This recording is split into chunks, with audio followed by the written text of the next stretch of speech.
তো curves ma'am আপনাদের জি বলেন। ম্যাম ক্লাস কি রেকর্ড হবে? জি জি, ক্লাস রেকর্ডেড হচ্ছে। ওকে।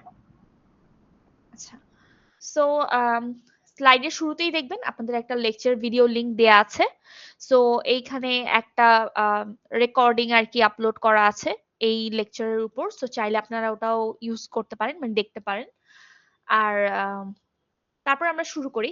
সো বেসিকলি কার্ভস টপিকটা আমরা স্টার্ট করার আগে আমাদের আগে বোঝা দরকার যে কার্ভস কি, কার্ভস এর ডেফিনিশনটা, বেসিক ডেফিনিশনটা।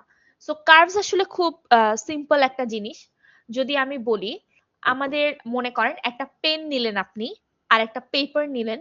সো পেনটার পেপারটার কোনো একটা পয়েন্ট থেকে আপনি ড্র করা স্টার্ট করলেন, ঠিক আছে? এখন আপনি পেনটা উঠাবেন না, পেপার থেকে পেনটা উঠাবেন না, পেপারের উপর পেন রেখেই যা কিছু আপনি ড্র করতে পারেন সবকিছুই আপনার একটা কার্ভ, ঠিক আছে? সো আমি এখানে যাই ড্র করলাম না কেন, এই অ্যাব্রোথেব্রো whatever it is, so এটা কিন্তু একটা কার্ভ। সো আমার মেইন পয়েন্টটা কি, আমি একটা পেন নিলাম, একটা পেপার নিলাম। সো পেনকে এখন আমি পেপারের উপর রাখলাম কোন একটা পয়েন্টের উপর। সো এটা আমার স্টার্টিং পয়েন্ট। এই পয়েন্ট থেকে আমি এখন মুভ করা স্টার্ট করব এনি ডিরেকশনে, বাট আমি হচ্ছে এখানে মানে পেনটা পেপার থেকে উঠাবো না। সো এটা হচ্ছে আমার কার্ভ, ঠিক আছে? So different types of curves আছে আমাদের। একটা কার্ভ হচ্ছে যেরকম আহ, এই টাইপের কোনো কার্ভ যদি আমি দেখি যেটার হচ্ছে দুইটা এন্ড পয়েন্ট হচ্ছে ওপেন, সেটাকে আমি বলবো হচ্ছে ওপেন কার্ভ।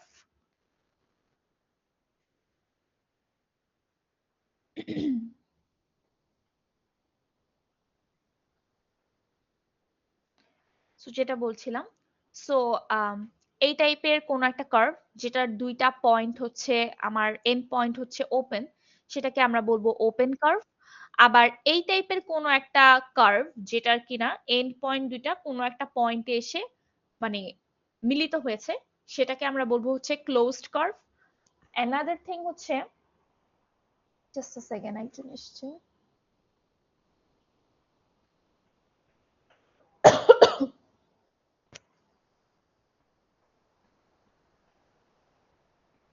সো এই টাইপের কার্ভ যেটার কিনা এন্ড পয়েন্ট দুইটা হচ্ছে একটা পয়েন্টে এসে মিলিত হয়েছে, সেই ধরনের কার্ভকে আমরা বলবো হচ্ছে ক্লোজড কার্ভ।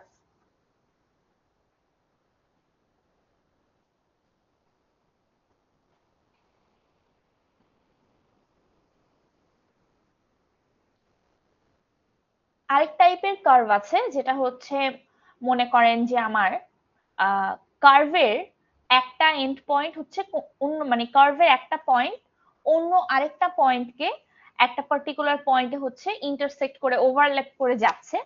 সো এই টাইপের কার্ভকে আমরা বলবো হচ্ছে ক্রসিং কার্ভ।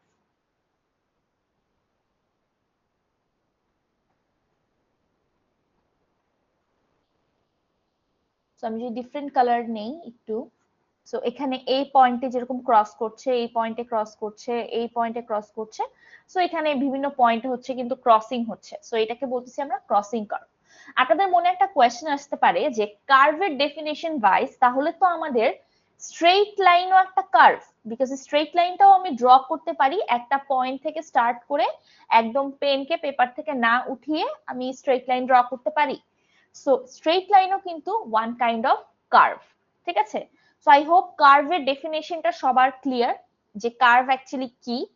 তো কার্ভ আসলে সার্কেলও, স্ট্রেইট লাইনও, অথবা যে কোনো টাইপের পাথ, সেটা আসলে কার্ভ, যেটা আমাদের হচ্ছে স্মুথলি এট এ টাইম আমরা ড্র করে যেতে পারছি।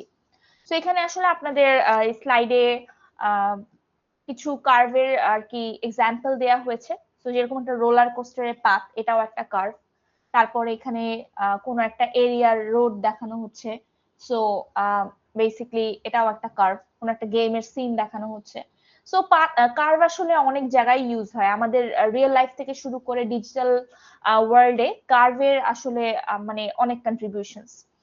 তো কার্ভকে আসলে আমরা কিভাবে রিপ্রেজেন্ট করতে পারি, ডিফারেন্ট ডিফারেন্ট ওয়েতে আমরা কার্ভকে রিপ্রেজেন্ট করতে পারি।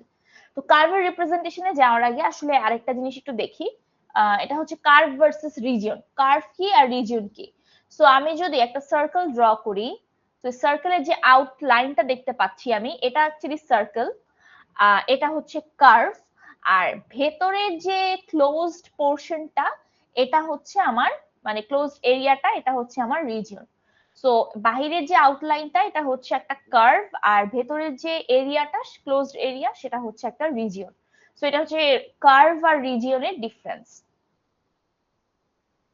তো এখন আমরা মেইন জিনিসে চলে আসি, কার্ভকে আমরা কি কি উপায়ে রিপ্রেজেন্ট করতে পারি। সো কার্ভকে আসলে আমরা দেখব এখানে যে তিনটা উপায়ে রিপ্রেজেন্টেশন দেখব। একটা হচ্ছে ইমপ্লিসিট, একটা হচ্ছে এখানে দেয়া নেই বাট এই স্লাইডটা যদি একটু দেখেন, একটা হচ্ছে এক্সপ্লিসিট, একটা হচ্ছে ইমপ্লিসিট, একটা হচ্ছে প্যারামেট্রিক। সো এই তিন ধরনের রিপ্রেজেন্টেশন আমরা কার্ভের জন্য দেখব।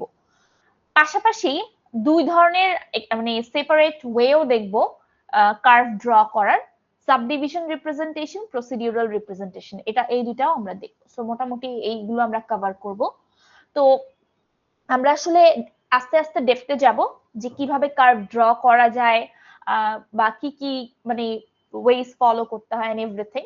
বাট আমরা এখন পার্টিকুলারলি দেখলাম যে কার্ভ আসলে কি এবং কার্ভকে আমরা কিভাবে লেখি, রিপ্রেজেন্ট করি, সেটা আমরা আসলে দেখব ম্যাথমেটিক্যালি কিভাবে রিপ্রেজেন্ট করি। সো ফার্স্টেই হচ্ছে দেখব হচ্ছে এক্সপ্লিসিট রিপ্রেজেন্টেশন। সো এক্সপ্লিসিট রিপ্রেজেন্টেশনটা আসলে আমাদের একটা ফাংশন দিয়ে আমরা রিপ্রেজেন্ট করি, যে ফাংশনের ফরম্যাটটা থাকে এরকম y is equal to f of x, that means x এর কোন একটা ভ্যালু পুট করে আমি y এর একটা ভ্যালু পাবো।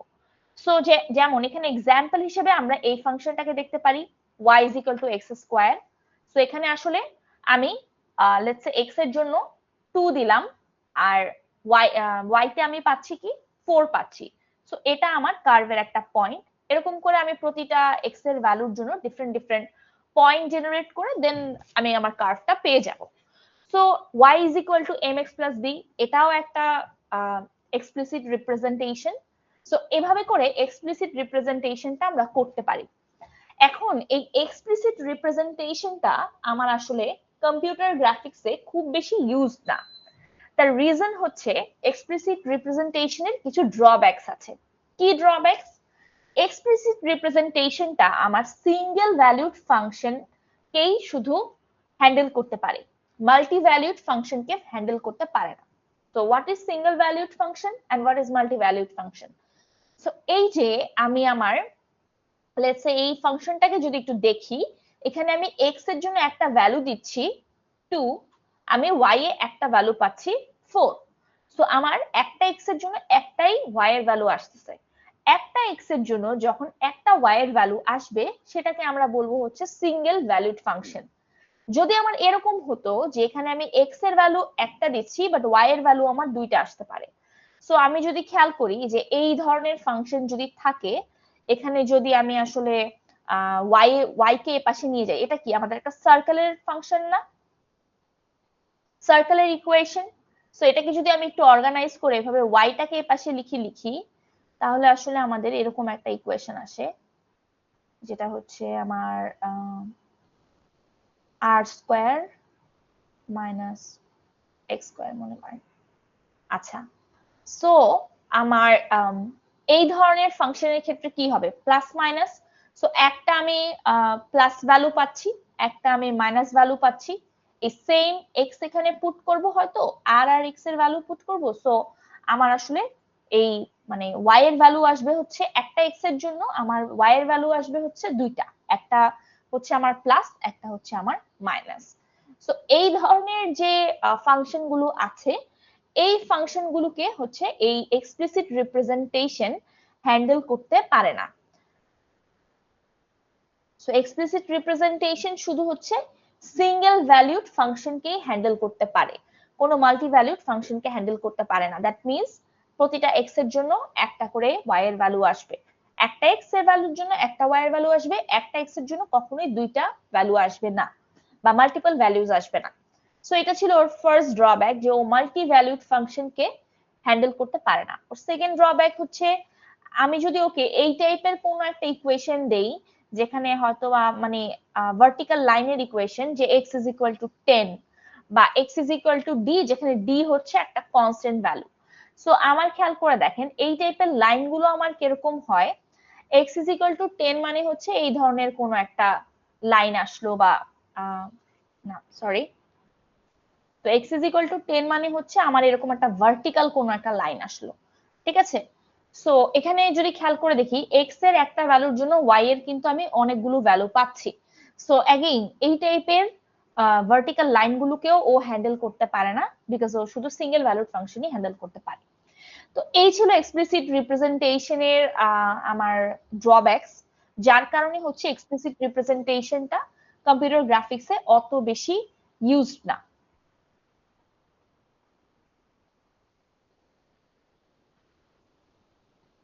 অলরাইট, সো তারপরে আছে ইমপ্লিসিট রিপ্রেজেন্টেশন। ইমপ্লিসিট রিপ্রেজেন্টেশনের ফর্মুলাটা হচ্ছে মানে ফরম্যাটটা হচ্ছে এরকম। So f of x y is equal to 0, এই ফরম্যাটে থাকবে। কোনো একটা ইকুয়েশন দেয়া থাকবে, ওই ইকুয়েশনটা ইকুয়াল টু 0 দেয়া আছে। সো এই ফাংশনের একটা পজিটিভ সাইড হচ্ছে ও আবার মাল্টি ভ্যালুড ফাংশনকে হ্যান্ডেল করতে পারে। আচ্ছা, বাট এই মানে এই ধরনের ইমপ্লিসিট রিপ্রেজেন্টেশনে কন্টিনিউটি আসলে ডিটেক্ট করা হার্ড। এখন কন্টিনিউটি ডিটেক্ট করা হার্ড, কন্টিনিউটি টার্মটার সাথে আমরা এখনো পরিচিত না, সামনে আসলে এটা নিয়ে আমরা বিস্তারিত দেখব, তখন আসলে এটা দেখব। আর এটা হচ্ছে ইমপ্লিসিট। তো ইমপ্লিসিটে মেইনলি আমরা ইমপ্লিসিট দিয়ে জিওমেট্রিক প্রপার্টিজ গুলো দেখি। সো কিরকম জিওমেট্রিক প্রপার্টিজ দেখি, তো আমরা আসলে এখানে এই ইকুয়েশন সলভ করার মাধ্যমে মনে করেন কোন একটা পার্টিকুলার পয়েন্টের জন্য এই ইকুয়েশনটা সলভ করলাম। তো ইকুয়েশনটা সলভ করে যদি আমরা দেখি যে আমাদের ভ্যালুটা আসতেছে 0, তখন তখন আসলে আমরা বুঝতে পারবো যে আমাদের পয়েন্টটা হচ্ছে আমাদের ওই, লেটস সে যদি আমি একটা স্ট্রেট লাইনের কথা বলি,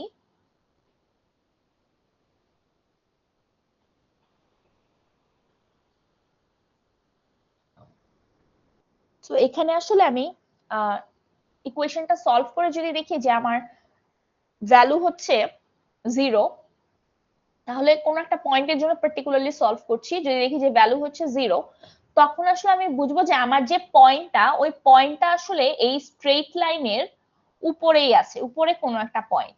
যদি দেখি যে 0 থেকে আমার ভ্যালুটা যে সলভ করে যে ভ্যালুটা পাচ্ছি সেটা 0 থেকে কম, সেক্ষেত্রে আমি বুঝবো যে আমার পয়েন্টটা স্ট্রেট লাইনের নিচে আছে। আর যদি দেখি যে 0 থেকে বেশি, সেক্ষেত্রে আমি বুঝবো যে আমার পয়েন্টটা হচ্ছে স্ট্রেট লাইনের উপরে আছে। সিমিলারলি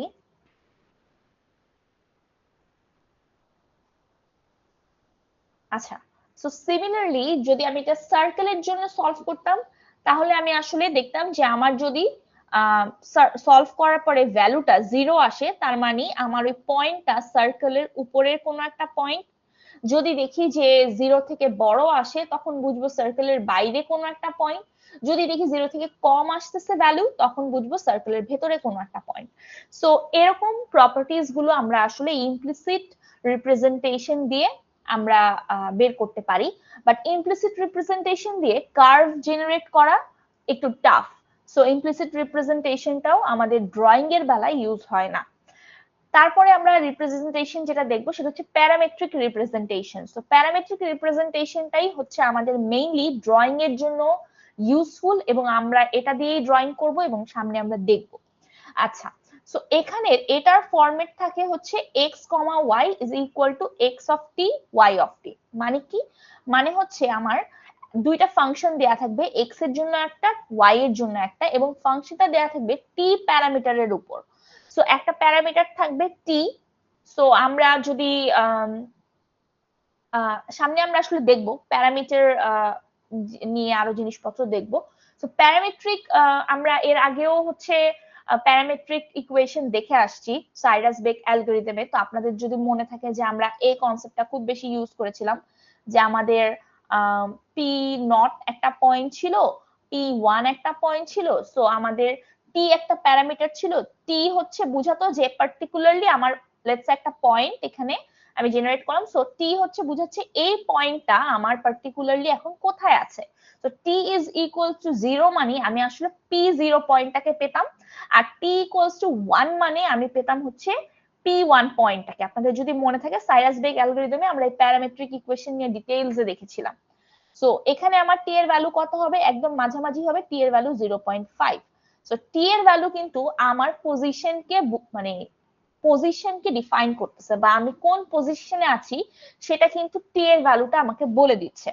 সো আমি এখানে টি এর ভ্যালু পুট করে ডিফারেন্ট টি এর ভ্যালুর জন্য ডিফারেন্ট এক্স ওয়াই এর ভ্যালু পাবো, এবং প্রতিটা এক্স ওয়াই এর ভ্যালু আমার কার্ভের কোনো না কোনো একটা পয়েন্টকে ডিটারমাইন করছে।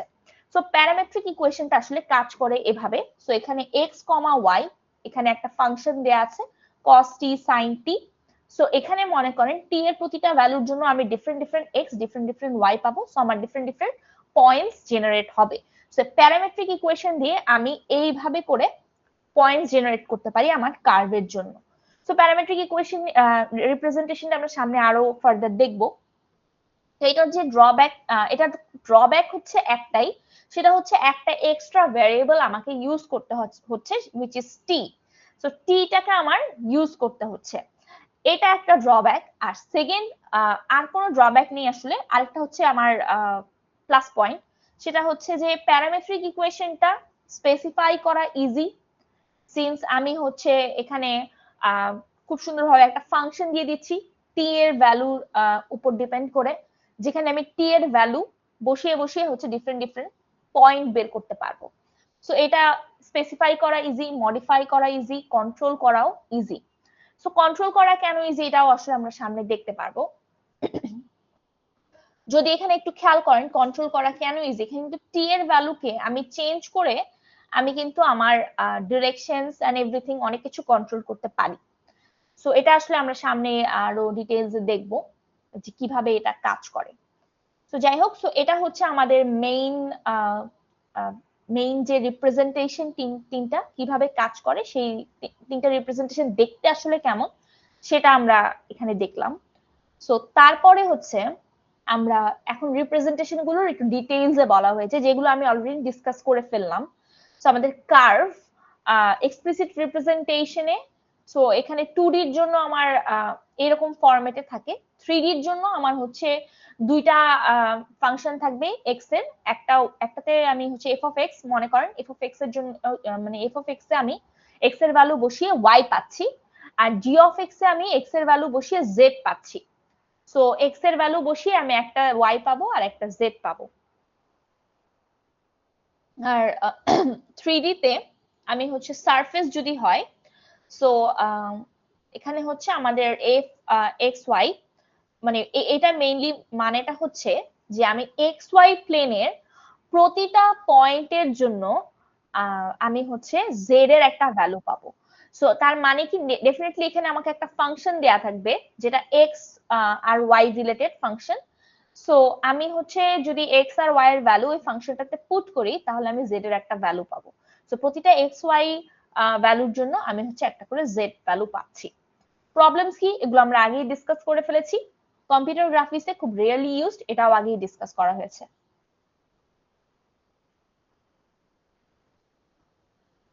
অলরাইট, সো তারপরে ইমপ্লিসিট রিপ্রেজেন্টেশন, এটাও আমরা আসলে ডিসকাস করে ফেলেছি। সো 2D এর জন্য দেখতে মানে এই ফরম্যাটে হবে f of x y is equal to 0। So এখানে যেমন লাইনের ইকুয়েশন দেয়া আছে, সার্কেলের ইকুয়েশন দেয়া আছে, এগুলো হচ্ছে এক্সাম্পলস। 3D এর জন্য আসলে f of x y z is equal to 0 হবে। সো এখানে প্লেনের জন্য দেয়া আছে, স্ফিয়ারের জন্য দেয়া আছে ইকুয়েশন, এগুলো সব এক্সাম্পলস। আর যেটা আমি বললাম যে আমাদের অবজেক্টটার উপরে, মানে অবজেক্টটাকে আমি সরি ইকুয়েশনটাকে আমি সলভ করার মাধ্যমে আমি বের করতে পারি যে আমার পয়েন্টটা কি মানে আমার কার্ভের ভেতরে আছে, বাহিরে আছে নাকি উপরেই আছে, সেটাও আমি আসলে বের করতে পারবো। সো এটা হচ্ছে বেসিক্যালি ইমপ্লিসিট রিপ্রেজেন্টেশনের ডিসকাশন। তো এখন আমরা আসলে মানে প্যারামেট্রিকে চলে যাব। তো ইমপ্লিসিট রিপ্রেজেন্টেশন এখানে খেয়াল করে দেখেন, এখানে লেখা আছে যে ইজি ফর জিওমেট্রিক টেস্ট আর হার্ড ফর ড্রয়িং। সো এটা আসলে ড্রয়িং এর জন্য ওভাবে ইউজড না। অলরাইট, তো তারপরে আমরা প্যারামেট্রিক রিপ্রেজেন্টেশনে চলে যাই। সো প্যারামেট্রিক রিপ্রেজেন্টেশনে কি হয়, এখানে বেসিক্যালি আমার টি এর একটা ম্যাক্সিমাম আর মিনিমাম ভ্যালু দেয়া থাকে। সো টি যেখানে শুরু হবে, সো আমার মনে করেন এটা একটা কার্ভ।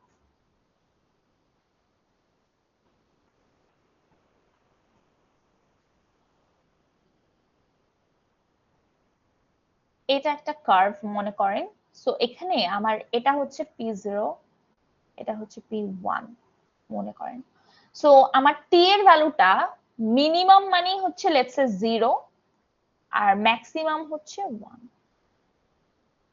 সো এখানে আমি যখন টি এর ভ্যালু 0 পাচ্ছি তখন আমি p0 কে পাবো, আর টি এর ভ্যালু 1 পাচ্ছি যখন, তখন p1 কে পাবো। সো এখানে এটাই বলা হচ্ছে যে টি এর একটা ম্যাক্সিমাম ভ্যালু থাকে, একটা মিনিমাম ভ্যালু থাকে, ইউজুয়ালি হচ্ছে 0 থেকে 1। সো এটা তো ডিসকাসডই অলরেডি। তো আমরা আসলে একটা এক্সাম্পল দেখি যে হাউ ডাজ ইট ওয়ার্ক। তো আমার এখানে একটা এক্সাম্পল দেয়া আছে প্যারামেট্রিক রিপ্রেজেন্টেশনে। সো এটা হচ্ছে একটা কার্ভ। এখন এই কার্ভটা আমি কিভাবে ড্র করছি দেখেন। সো আমার হচ্ছে এখানে f of t is equal to 2t, t square একটা মানে একটা ফাংশন দেয়া আছে। বেসিক্যালি এটা হচ্ছে x এর পার্টটা, এটা হচ্ছে আমার y এর পার্টটা। এখানে আসলে দুইটা ফাংশন দেয়া আছে, একটা হচ্ছে f x t, আরেকটা হচ্ছে f y t। So t এর ভ্যালু আমি এখানে বসিয়ে বসিয়ে f মানে x এর ভ্যালু বের করব আর y এর ভ্যালু বের করব। তো আমি এখানে আমার হচ্ছে এই ফাংশন দুইটার জন্য বেসিক্যালি আমার টি এর ভ্যালুটা ওরা রেঞ্জ করে দিয়েছে। আমরা তো 0 থেকে 1 দেখলাম যে ইউজুয়ালি 0 থেকে 1ই হবে, বাট ওরা আসলে এখানে মিনিমাম দিয়ে দিয়েছে -2 আর ম্যাক্সিমাম দিয়ে দিয়েছে 2। সো আমি এখানে এই ইকুয়েশন গুলোতে আমি হচ্ছে টি এর ভ্যালু বসাচ্ছি। সো এখানে যদি -2 বসাই, I get 4, sorry, -4 for x and 4 for y। তারপরে হচ্ছে -1 যদি বসাই দেন আমি -2 পাই আর হচ্ছে 1 পাই। সিমিলারলি 0 বসালে এই পয়েন্টস গুলো পাচ্ছি, 1 বসালে এই পয়েন্টস গুলো পাচ্ছি, আর 2 বসালে এই পয়েন্টস গুলো পাচ্ছি। নাও এই পয়েন্টস গুলোকে আমি যদি আমার এই গ্রাফ পেপারে পুট করি, তাহলে আমি যদি এগুলোকে কানেক্ট করি then I get this curve. So এই কার্ভটা আসলে যদি দেখেন এটা একটা প্যারাবোলা। এটা একটা প্যারাবোলা মেইনলি হচ্ছে যেটা হচ্ছে ওপেন টু আপওয়ার্ড, ঠিক আছে। সো উপরের দিকে হচ্ছে ওপেন, এটা হচ্ছে ওরকম একটা প্যারাবোলা কার্ভ। তো এইভাবে করে আসলে প্যারামেট্রিক ইকুয়েশন দিয়ে, মানে প্যারামেট্রিক রিপ্রেজেন্টেশন এর মাধ্যমে আমরা হচ্ছে কার্ভের ইকুয়েশনটা ম্যাথমেটিক্যালি রিপ্রেজেন্ট করতে পারি। তো এটার পরে এখানে আসলে একটা জিনিস যদি একটু দেখি, সেটা হচ্ছে যে জাস্ট আ সেকেন্ড।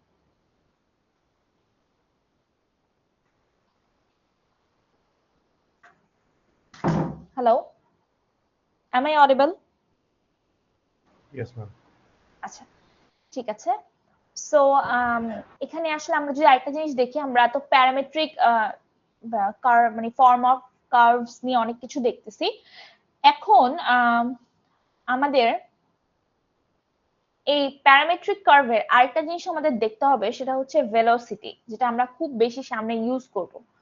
তো এখানে আসলে আমরা যদি আমাদের যে ফাংশনটা দেয়া থাকবে, let's say f of t দেয়া থাকে, সো f of t টাকে যদি আমরা ডিফারেন্সিয়েশন করি, তাহলে আমরা পাই হচ্ছে f প্রাইম t। সো এটা ডেরিভেটিভ বের করতেছি, তাই না? সো এই ডেরিভেটিভ বের করার পর যে জিনিসটা আমরা পাচ্ছি, এটাকে আসলে আমরা বলবো ভেলোসিটি, ঠিক আছে। সো মানে এটা হচ্ছে আমাদের ভেলোসিটির ফাংশনটা। সো এখানে আমরা পয়েন্ট বসিয়ে যদি একটা ভ্যালু বের করি, সলভ করি এটাকে, তখন যে ভ্যালুটা পাবো সেই ভ্যালুটা হবে আমাদের ওই পয়েন্টে, ওই পার্টিকুলার পয়েন্টে আমার কার্ভের ভেলোসিটিটা, ঠিক আছে। সো তার মানে আমি হচ্ছে এই প্যারামেট্রিক রিপ্রেজেন্টেশনের মাধ্যমে আমি কিন্তু ভেলোসিটিও বের করতে পারছি। কি করব, আমাদের যে ফাংশনটা দেয়া থাকবে টি প্যারামিটারের, ওই ফাংশনটাকে আমরা একবার ডিফারেন্সিয়েট করলেই আমরা পাবো হচ্ছে একটা মানে ডেরিভেটিভ পাচ্ছি। সো এটাকে যদি আমি সলভ করি কোনো একটা পয়েন্ট বসানোর মাধ্যমে, তখন যে ভ্যালুটা পাবো সেটা হচ্ছে আমাদের ভেলোসিটি। অলরাইট, সো এখানে এটাকে কিন্তু এই যে ভেলোসিটিটাকে কিন্তু মানে ট্যানজেন্টও বলা হয়, এই কারণে কারণ যে ডেরিভেটিভটা পাই ওটাকে আসলে ট্যানজেন্ট দিয়ে হচ্ছে ডিসক্রাইব করা হয়। সো এই জন্য ভেলোসিটি ট্যানজেন্ট এখানে অনেক বেশি ইউজ হবে, সামনে অনেক বেশি দেখতে পাবেন। তো এটা আর কি এখানে একটু আপনাদেরকে ইন্ট্রোডিউস করিয়ে নিলাম। তো আরেকটা জিনিস হচ্ছে, যদি আমি এই এফ প্রাইম টিটাকে আবার আমি ডিফারেন্সিয়েট করি, তখন আসলে আমি পাবো হচ্ছে এফ ডাবল প্রাইম টি। সো এটাকে বলা হয় হচ্ছে অ্যাক্সেলারেশন। এটা বেসিকলি কি, এটা হচ্ছে আমার মানে যে আমরা তো জানি যে মানে এফ প্রাইম টি হচ্ছে আমাদের ভেলোসিটির চেঞ্জ, ঠিক না? সরি, পজিশনের change, rate of change in position. আর এফ ডাবল প্রাইম টিটা হচ্ছে কি আমাদের rate of change in velocity. So এটা হচ্ছে আমাদের অ্যাক্সেলারেশন। তো এইটা আসলে সামনে আপনারা এই কনসেপ্টটা আপনাদের লাগবে, এই জন্য একটু বলে নিলাম এখানে। তো আমি যদি সামনে মুভ করি, এখানে তো এটা দেখলাম, এখানে সেম জিনিসটাই, জাস্ট একটু প্যারামিটারাইজেশনের জিনিসগুলো দেখিয়েছে। তো আমরা যদি সামনে মুভ করি, তারপরে আসলে একদম শুরুর দিকে স্লাইডে আমরা যখন রিপ্রেজেন্টেশন গুলো দেখছিলাম, সেখানে আমরা এক্সপ্লিসিট, ইমপ্লিসিট আর হচ্ছে প্যারামেট্রিক ছাড়াও দুইটা আরো রিপ্রেজেন্টেশনের নাম দেখেছিলাম। একটা ছিল সাবডিভিশন রিপ্রেজেন্টেশন আর একটা হচ্ছে procedural representation. So what is subdivision representation, যদি একটু শর্টে মানে আপনাদের সাথে এটা আলোচনা করি। সো এখানে আমাদের হচ্ছে একটা লিনিয়ার কার্ভ দিয়ে, লেটস সে আমি হচ্ছে এই সার্কেলটা ড্র করতে চাচ্ছি, আমি একদম লিনিয়ার একটা কার্ভ দিয়ে হচ্ছে স্টার্ট করব ড্রয়িং, মানে আমার সার্কেলটা ড্র করা। সো কিভাবে কাজ করব এটাতে, আমি হচ্ছে আমাদের লেটস সে এটা এখানে হচ্ছে আমার লিনিয়ার কার্ভ, চারটা পিস ওয়াইজ লিনিয়ার কার্ভ দিয়ে এই একটা কোয়াড্রিল্যাটারাল তৈরি করা হয়েছে। সো আমি ফার্স্টে কি করব, এই প্রতিটা ভার্টেক্সের একটা করে মিড পয়েন্ট জেনারেট করব, ঠিক আছে? সো এই যে নতুন মিড পয়েন্ট গুলো, এগুলো হচ্ছে জেনারেট করলাম। জেনারেট করার পরে আমার কাজ হবে এখন এই প্রতিটা মিড পয়েন্টের মাঝে একটা এভারেজ করে একটা করে নতুন পয়েন্ট জেনারেট করা। সো নতুন করে পয়েন্ট জেনারেট করি, এখানে একটা, এখানে একটা, এখানে একটা, এখানে একটা, এন্ড এখানে। এখন আমি আমার ওল্ড পয়েন্ট গুলোকে আমি হচ্ছে রিমুভ করে দিব, ঠিক আছে? সো আমার টার্গেটটা হচ্ছে আমি আমার ওল্ড পয়েন্ট গুলোকে রিমুভ করে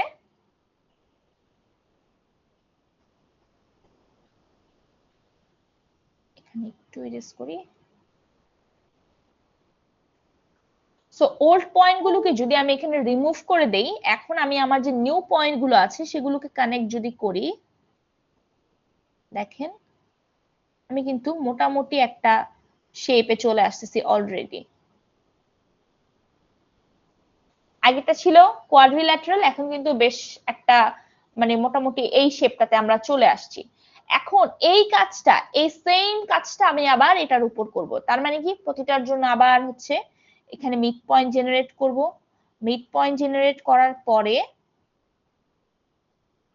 এখানে মিড পয়েন্ট জেনারেট করব। মিড পয়েন্ট জেনারেট করার পরে এই দুইটা গ্যাপের মাঝে আবার একটা করে পয়েন্ট জেনারেট করব, করে দেন ওই পয়েন্ট গুলোকে আমি হচ্ছে কানেক্ট করব। কানেক্ট করলে এরকম করে একই জিনিস আমি রিকার্সিভ ওয়েতে করতে করতে তারপরে আমি হচ্ছে ফাইনালি আমার যে ডিজায়ার্ড সার্কেলটা সেটাতে চলে যেতে পারবো, যে কার্ভটা সেটাতে চলে যেতে পারবো।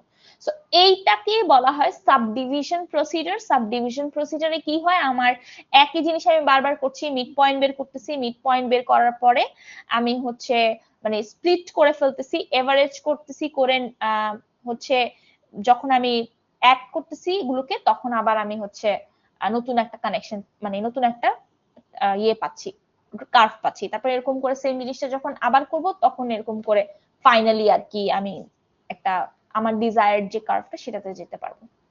সো এটাই মেইন জিসটা হচ্ছে এটা, এখানে স্টেপস গুলো দেয়া আছে, স্টেপস গুলো এখান থেকে দেখে মেইন জিসটা এটাই, এটা আর কি। সো এখানে প্যারামেট্রিক কার্ভের একই জিনিস 2D তে দেখতে কেমন হবে, 2D তে হচ্ছে x এর জন্য একটা, y এর জন্য একটা ফাংশন থাকবে, দুইটা ফাংশন থাকবে, আর 3D তে x y z এর জন্য তিনটা ফাংশন থাকছে। সো আমরা একটু দেখি আসলে প্যারামেট্রিক কার্ভটা দেখতে কেমন।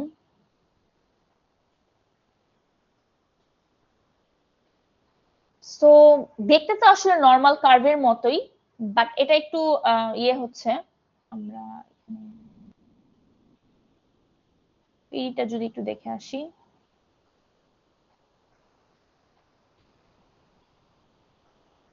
সো 3D টা আসলে লোড হয়ে আছে। সো এখানে খেয়াল করে দেখেন আমার এক্স ওয়াই জেড এর জন্য তিনটা ফাংশন দেয়া আছে। আমাদের কথা কি ছিল, এক্স ওয়াই জেড এর জন্য 3D তে প্যারামেট্রিক রিপ্রেজেন্টেশনে তিনটা ফাংশন দেয়া থাকবে। আচ্ছা, দেয়া আছে। তারপরে আমাদের হচ্ছে এখানে টি মিনিমাম আর টি ম্যাক্সিমামের ভ্যালু দেয়া আছে।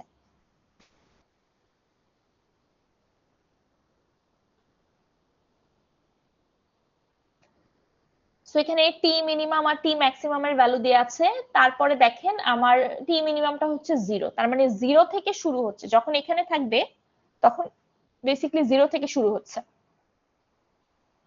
এবং আমার টি এর ভ্যালু যত বাড়তেছে এখানে কিন্তু কার্ভটা আমার কমপ্লিট হচ্ছে। এখানে টি এর ভ্যালু 0, এরকম ঘুরে ঘুরে এসে ফাইনালি যখন টি এর ভ্যালু এখানে আমার ম্যাক্স টি এর ভ্যালু তো এখানে 6.3, এই জন্য টি এর ভ্যালু যখন 6.3 তখন আমি এখানে আসতেছি। সো এইভাবে করে আমার টি এর উপর ডিপেন্ড করে আমি কার্ভটা পাচ্ছি। এটা হচ্ছে আমাদের 3D। এখানে হচ্ছে আমার 2D এর জন্য একটা দেয়া আছে। সো এটার হচ্ছে আমার টি মিনিমাম -6.3, টি ম্যাক্সিমাম হচ্ছে 6.3। সো এখানে যদি আমি 6.3 থেকে শুরু করি, একদম 0 তে যদি চলে আসি, সো 0 তে আসলাম। সো আমার কার্ভটা কিন্তু কমপ্লিট হয়ে যাচ্ছে। 0 থেকে 6.3 তে আবার সেম জিনিসটাই আর কি রিপিট হচ্ছে। সো এটা অ্যাকচুয়ালি ফাংশনের উপর ডিপেন্ড করে, ঠিক আছে? সো মানে আপনারা এটা নিজেরা সলভ করে দেখবেন, মাইনাসের জন্য আর প্লাসের জন্য সেম ভ্যালুই আসে, যার কারণে হচ্ছে এটা আবার রিপিট হচ্ছে। আচ্ছা, সো এটা আর কি আপনাদেরকে জাস্ট একটু একটা ভিজুয়াল একটা ডেমো দেওয়ার জন্য যে আসলে টি এর জন্য এটা কিভাবে কাজ করে। তো এখন আমরা তো মোটামুটি প্যারামেট্রিক রিপ্রেজেন্টেশনের সাথে পরিচিত হয়ে গেলাম। সো আমরা এটাও বুঝে গিয়েছি যে আমাদের যে রিপ্রেজেন্টেশন গুলো আছে, ইমপ্লিসিট, এক্সপ্লিসিট আর প্যারামেট্রিক, সো এই তিনটা দিয়ে আসলে মানে তিনটার মধ্যে আমরা আসলে প্যারামেট্রিক রিপ্রেজেন্টেশনটাকে ইউজ করব। সো প্যারামেট্রিক রিপ্রেজেন্টেশন দিয়ে কিভাবে আসলে আমরা মানে কিভাবে কমপ্লেক্স কার্ভস ড্র করতে পারি। সো কমপ্লেক্স কার্ভস ড্র করার জন্য প্রথম যে উপায়টা এখানে দেখানো হচ্ছে সেটা হচ্ছে ল্যাগ্রেঞ্জ পলিনোমিয়াল। সো ল্যাগ্রেঞ্জ পলিনোমিয়ালটা দিয়ে এখানে আসলে এটা আসলে আমাদের এই লেকচারের মেইন টপিক না। সো এটা জাস্ট আপনাদেরকে বলা হয়েছে যে কমপ্লেক্স কার্ভস ড্র করার জন্য we can use Lagrange polynomial. So Lagrange পলিনোমিয়ালের কিছু ড্রব্যাকস আছে যার কারণে আমরা এটা ইউজ করব না। সো আমি এটার খুব বেশি ডিটেইলসে যাচ্ছি না, আমি জাস্ট একটু আপনাদেরকে এটার একটা ব্রিফ দিচ্ছি যে এখানে আমাদের মূলত n+1টা পয়েন্ট যদি আমাদের দেয়া থাকে, তো মেইন জিনিসটা হচ্ছে আমাদেরকে পয়েন্ট দিয়ে দেওয়া হবে। সো আমি হচ্ছে একটা কার্ভ ড্র করব যেটা হচ্ছে ওই পয়েন্ট গুলোকে পাস থ্রু করে, ঠিক আছে?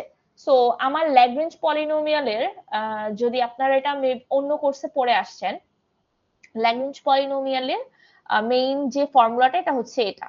সো এখানে আমার কি থাকবে, summation of K is equal to 0 থেকে n পর্যন্ত যাবে yk ইনটু lnk। সো এলটা হচ্ছে আমার ল্যাগ্রেঞ্জ পলিনোমিয়াল বেসিস, যদি আপনাদের মনে থাকে।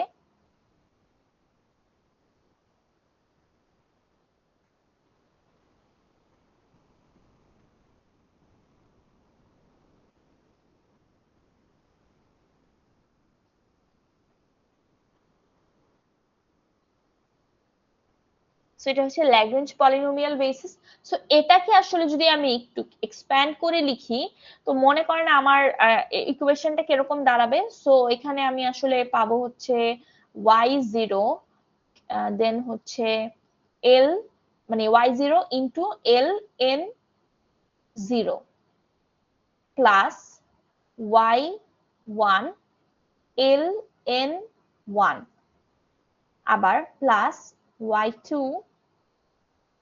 ln2, এরকম করে আসলে আমার এটা একদম n পর্যন্ত যাবে। সো yn ফাইনালি পাবো হচ্ছে yn lnk। সো এখানে আসলে আমাদের এই পার্টটায় যে ল্যাগ্রেঞ্জ পলিনোমিয়াল বেসিসের যে পার্টটা আছে, এই পার্টটার জন্য আবার আমাদেরকে এই ফর্মুলাটা ইউজ করতে হবে। সো এই ফর্মুলাটা এটা আসলে মানে ল্যাগ্রেঞ্জ পলিনোমিয়ালটা ইটসেলফ একটা অনেক ভাস্ট একটা টপিক। সো এখানে জাস্ট আপনাদেরকে একটু স্টার্টস দেওয়া হয়েছে যে এটা ইউজ করে আমি যদি এই যে ল্যাগ্রেঞ্জ পলিনোমিয়াল বেসিস দিয়ে আমি এটাকে সলভ করি, এটা আসলে এভাবে করে এই ফর্মুলাটা বানানো হয়েছে যে এখানে আমি যদি এল এন লেটস সে আমি যদি এল এন তম এন টু এইটার জন্য আমি ফর্মুলাটা বের করি এবং এখানে যদি আমি x2 এর ভ্যালু দিই, আমার কাছে যে পয়েন্টগুলো দেওয়া আছে সেখানে যদি আমি x2 এর ভ্যালু বসাই তাহলে আসলে আমি এই পুরো টার্মটা পাবো হচ্ছে 1। ঠিক আছে, এটা সলভ করে এই পুরো বড় ইকুয়েশনটা সলভ করে আমি পাবো হচ্ছে 1। আর যদি ln2 সলভ করার টাইমে আমি অন্য কোনো x এর ভ্যালু দেই, লেটস সে x3 দেই, তখন হচ্ছে আমি পাবো হচ্ছে 0। সো মানে এখানে বেসিক্যালি যেটা বুঝাতে চাচ্ছে যে ln কে বের করার সময় আমি যদি x কে ইনপুট দেই তখন আমার ভ্যালু আসবে 1, এছাড়া আসবে 0। তো এটা করলে যেটা হয় যে একটু খেয়াল করেন, যদি আমার এখানে এরকম আসে যে আমি যদি এখানে লেটস সে এই পুরো জিনিসটা আমি সলভ করতেছি হচ্ছে x1 যদি আমি দেই ভ্যালু, তো এখানে তো শুধু x1 এর জন্য হচ্ছে 1 আসবে, বাকি সবগুলোর জন্য হচ্ছে আমার 0 হয়ে যাবে। সো সবগুলো টার্ম কি, এগুলো সবগুলো টার্ম আমার কেটে যাবে, থাকবে শুধু হচ্ছে এই টার্মটা। এখানে আমি কি পাচ্ছি, x1 এর জন্য সলভ করতেছিলাম, এখানে পাবো 1। সো এই y1 ইনটু 1 করলে আমার ফাইনালি y1 থাকতেছে। ঠিক আছে, সো আমি আসলে এই ফাংশনের মধ্যে যখন x1 পুট করতেছি তখন আমি অ্যানসারে পাচ্ছি কি, এখানে অ্যানসারে পাচ্ছি y1। যদি x2 পুট করি তখন অ্যানসারে পাবো y2, যদি x3 পুট করি তাহলে পাবো y3। এরকম করে আমি যখন x এর ভ্যালু গুলো পুট করব তখন আমি হচ্ছে y এর ভ্যালু পাবো। আমি যদি এখানে না থাকা কোনো একটা x এর ভ্যালু এখানে পুট করি সেক্ষেত্রেও ও আমাকে একটা ভ্যালু দিবে, ইন্টারপোলেশন করে একটা ভ্যালু বের করে দিবে। ঠিক আছে, কিন্তু এই জিনিসটা এই যে এভাবে করে যে ও বের করতেছে, এখানে ওর কিছু ড্রব্যাক থাকার কারণে ও বেশ স্ট্রং হওয়া সত্ত্বেও আমরা এই প্রসেসটাতে আগাচ্ছি না। তার রিজন হচ্ছে দেখেন, আমার কিন্তু এই ল্যাগ্রেঞ্জ পলিনোমিয়ালটাতে একটা জিনিস সমস্যা, সেটা হচ্ছে একটা x এর জন্য একটা y এর ভ্যালু দিচ্ছে। সো ও কিন্তু অ্যাগেইন আমার যেসব কার্ভে আমার একটা x এর জন্য দুইটা y এর ভ্যালু লাগে সেই ধরনের কার্ভগুলো ড্র করতে পারবে না। সো আমরা একটু আগে যেটা দেখে আসছিলাম যে মাল্টি ভ্যালুড ফাংশনকে হ্যান্ডেল করতে পারে না, এই ল্যাগ্রেঞ্জ পলিনোমিয়ালের কেসে আমরা সেম জিনিসটাই দেখছি যে মাল্টি ভ্যালুড ফাংশনকে ও হচ্ছে হ্যান্ডেল করতে পারে না। সো ড্রব্যাক গুলোতে আমরা যদি যাই, দেখেন ওর প্রথম যে ড্রব্যাকটা সেটা হচ্ছে নো মাল্টিপল ভ্যালুস। তারপরে ও মানে এই ল্যাগ্রেঞ্জ পলিনোমিয়ালের ক্ষেত্রে অর্ডার যত হায়ার হবে আমার কার্ভটা তত বেশি অসিলেট করবে আননেসেসারিলি। সো এটা একটা সমস্যা। লোকাল কন্ট্রোল হচ্ছে আর কি থাকে না। সো এই ল্যাগ্রেঞ্জ পলিনোমিয়াল দিয়ে যখন আপনি কার্ভস ড্র করবেন তখন আপনি দেখবেন যে আপনি লোকালি ওটাকে কন্ট্রোল করতে পারছেন না। হয়তো আপনার কার্ভটা এরকম আছে, হয়তো আমার কার্ভটা এরকম আছে, তো আমি একটা কার্ভের ভিতরে যে কোনো একটা পয়েন্টকে আমি যদি মুভ করাই তাহলে আমার পুরো কার্ভটা চেঞ্জ হয়ে যাবে আর কি। সো কোনো লোকাল কন্ট্রোল নাই। আর যত বেশি ডিগ্রি বাড়বে তত বেশি হচ্ছে কম্পিউটেশনালি এক্সপেন্সিভ হয়ে যাবে। সো এটাও একটা আর কি ড্রব্যাক। সো এই সব ড্রব্যাক নিয়ে আসলে বোঝা গিয়েছে যে কমপ্লেক্স কার্ভস ড্র করার জন্য ল্যাগ্রেঞ্জ পলিনোমিয়ালটা আসলে অত বেশি ইউজফুল না। তাহলে আসলে আমাদেরকে কি করতে হবে? So how to draw complex curves. So তারপরে আমরা যেই পদ্ধতিটা অবলম্বন করেছি সেটার নাম হচ্ছে পিসওয়াইজ লিনিয়ার পলিনোমিয়াল। ঠিক আছে, সো পিসওয়াইজ লিনিয়ার পলিনোমিয়াল এই উপায়ে আমরা হচ্ছে কমপ্লেক্স কার্ভস ড্র করব।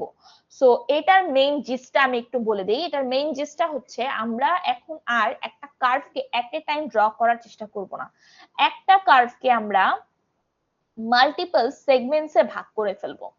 সো এটা একটা সেগমেন্ট, দেন এটা একটা সেগমেন্ট, দেন এটা একটা সেগমেন্ট, দেন এটা একটা সেগমেন্ট। সো এরকম করে মাল্টিপল সেগমেন্টসে আমরা ভাগ করে ফেলবো। ইচ সেগমেন্টকে আমরা আলাদা আলাদা কার্ভ হিসেবে, স্মলার কার্ভ হিসেবে ড্র করব, স্মলার কার্ভ হিসেবে। সো এটা একটা স্মলার কার্ভ, এটা একটা স্মলার কার্ভ, দেন এটা একটা স্মলার কার্ভ। সো এই স্মলার কার্ভ হিসেবে আমরা হচ্ছে প্রতিটা সেগমেন্টকে ড্র করব, করে তারপরে ওই সেগমেন্টস গুলোকে জয়েন দিব। ঠিক আছে, সো সেগমেন্টস গুলোকে জয়েন দিয়ে আমাদের ফাইনাল কার্ভটা বের করব। তো এটা হচ্ছে আমাদের পিস ওয়াইজ লিনিয়ার পলিনোমিয়ালের মেইন জিস্ট। তো এখানে আমরা যে এই বড় কার্ভটাকে ম্যানেজেবল ছোট ছোট স্মলার কার্ভসে ভেঙে ফেলতেছি, এই জিনিসটাকে যে স্মলার কার্ভস গুলোকে বলা হয় স্প্লাইনস। তো এটা একটা খুব ইম্পর্টেন্ট টার্ম, স্প্লাইনস। তো আমরা স্প্লাইনস নিয়ে সামনে কাজ করব। এখন আমি তো স্প্লাইনস গুলোকে ড্র করলাম, স্প্লাইনস গুলোকে আমি হচ্ছে এবার কানেক্ট করলাম, কিন্তু এই জয়েন্টটা যে আমি করলাম, এখানে যে আমি জয়েন্ট গুলো পাচ্ছি, এগুলো কিন্তু আমার স্মুথ হতে হবে। বিকজ আমরা কম্পিউটার গ্রাফিক্সে যে যা কিছুই ড্র করি না মানে কেন, আমাদের কিন্তু ফিনিশিংটা খুব সুন্দর হয়। তো আমরা কিন্তু মানে এরকম হলে হবে না যে আমি এরকম একটা কার্ভ থাকলো, স্মলার কার্ভ থাকলো, আমি এটাকে হচ্ছে এইভাবে করে কানেক্ট করতেছি। তো আমার এখানে এরকম শার্প একটা জয়েন্ট থেকে যাচ্ছে। তো এরকম কিন্তু হলে হবে না, আমাকে খুব স্মুথ একটা কার্ভ আনতে হবে, যাতে করে ইউজার যখন দেখবে, ইউজার যাতে না বুঝতে পারে যে আমার এই পয়েন্টে মানে কোন জয়েন্ট ছিল। সো এইটা আমাদেরকে এনশিওর করতে হবে যাতে করে এটা যথেষ্ট স্মুথ দেখতে হয়। তো আমরা যদি সামনে একটু প্রসিড করি,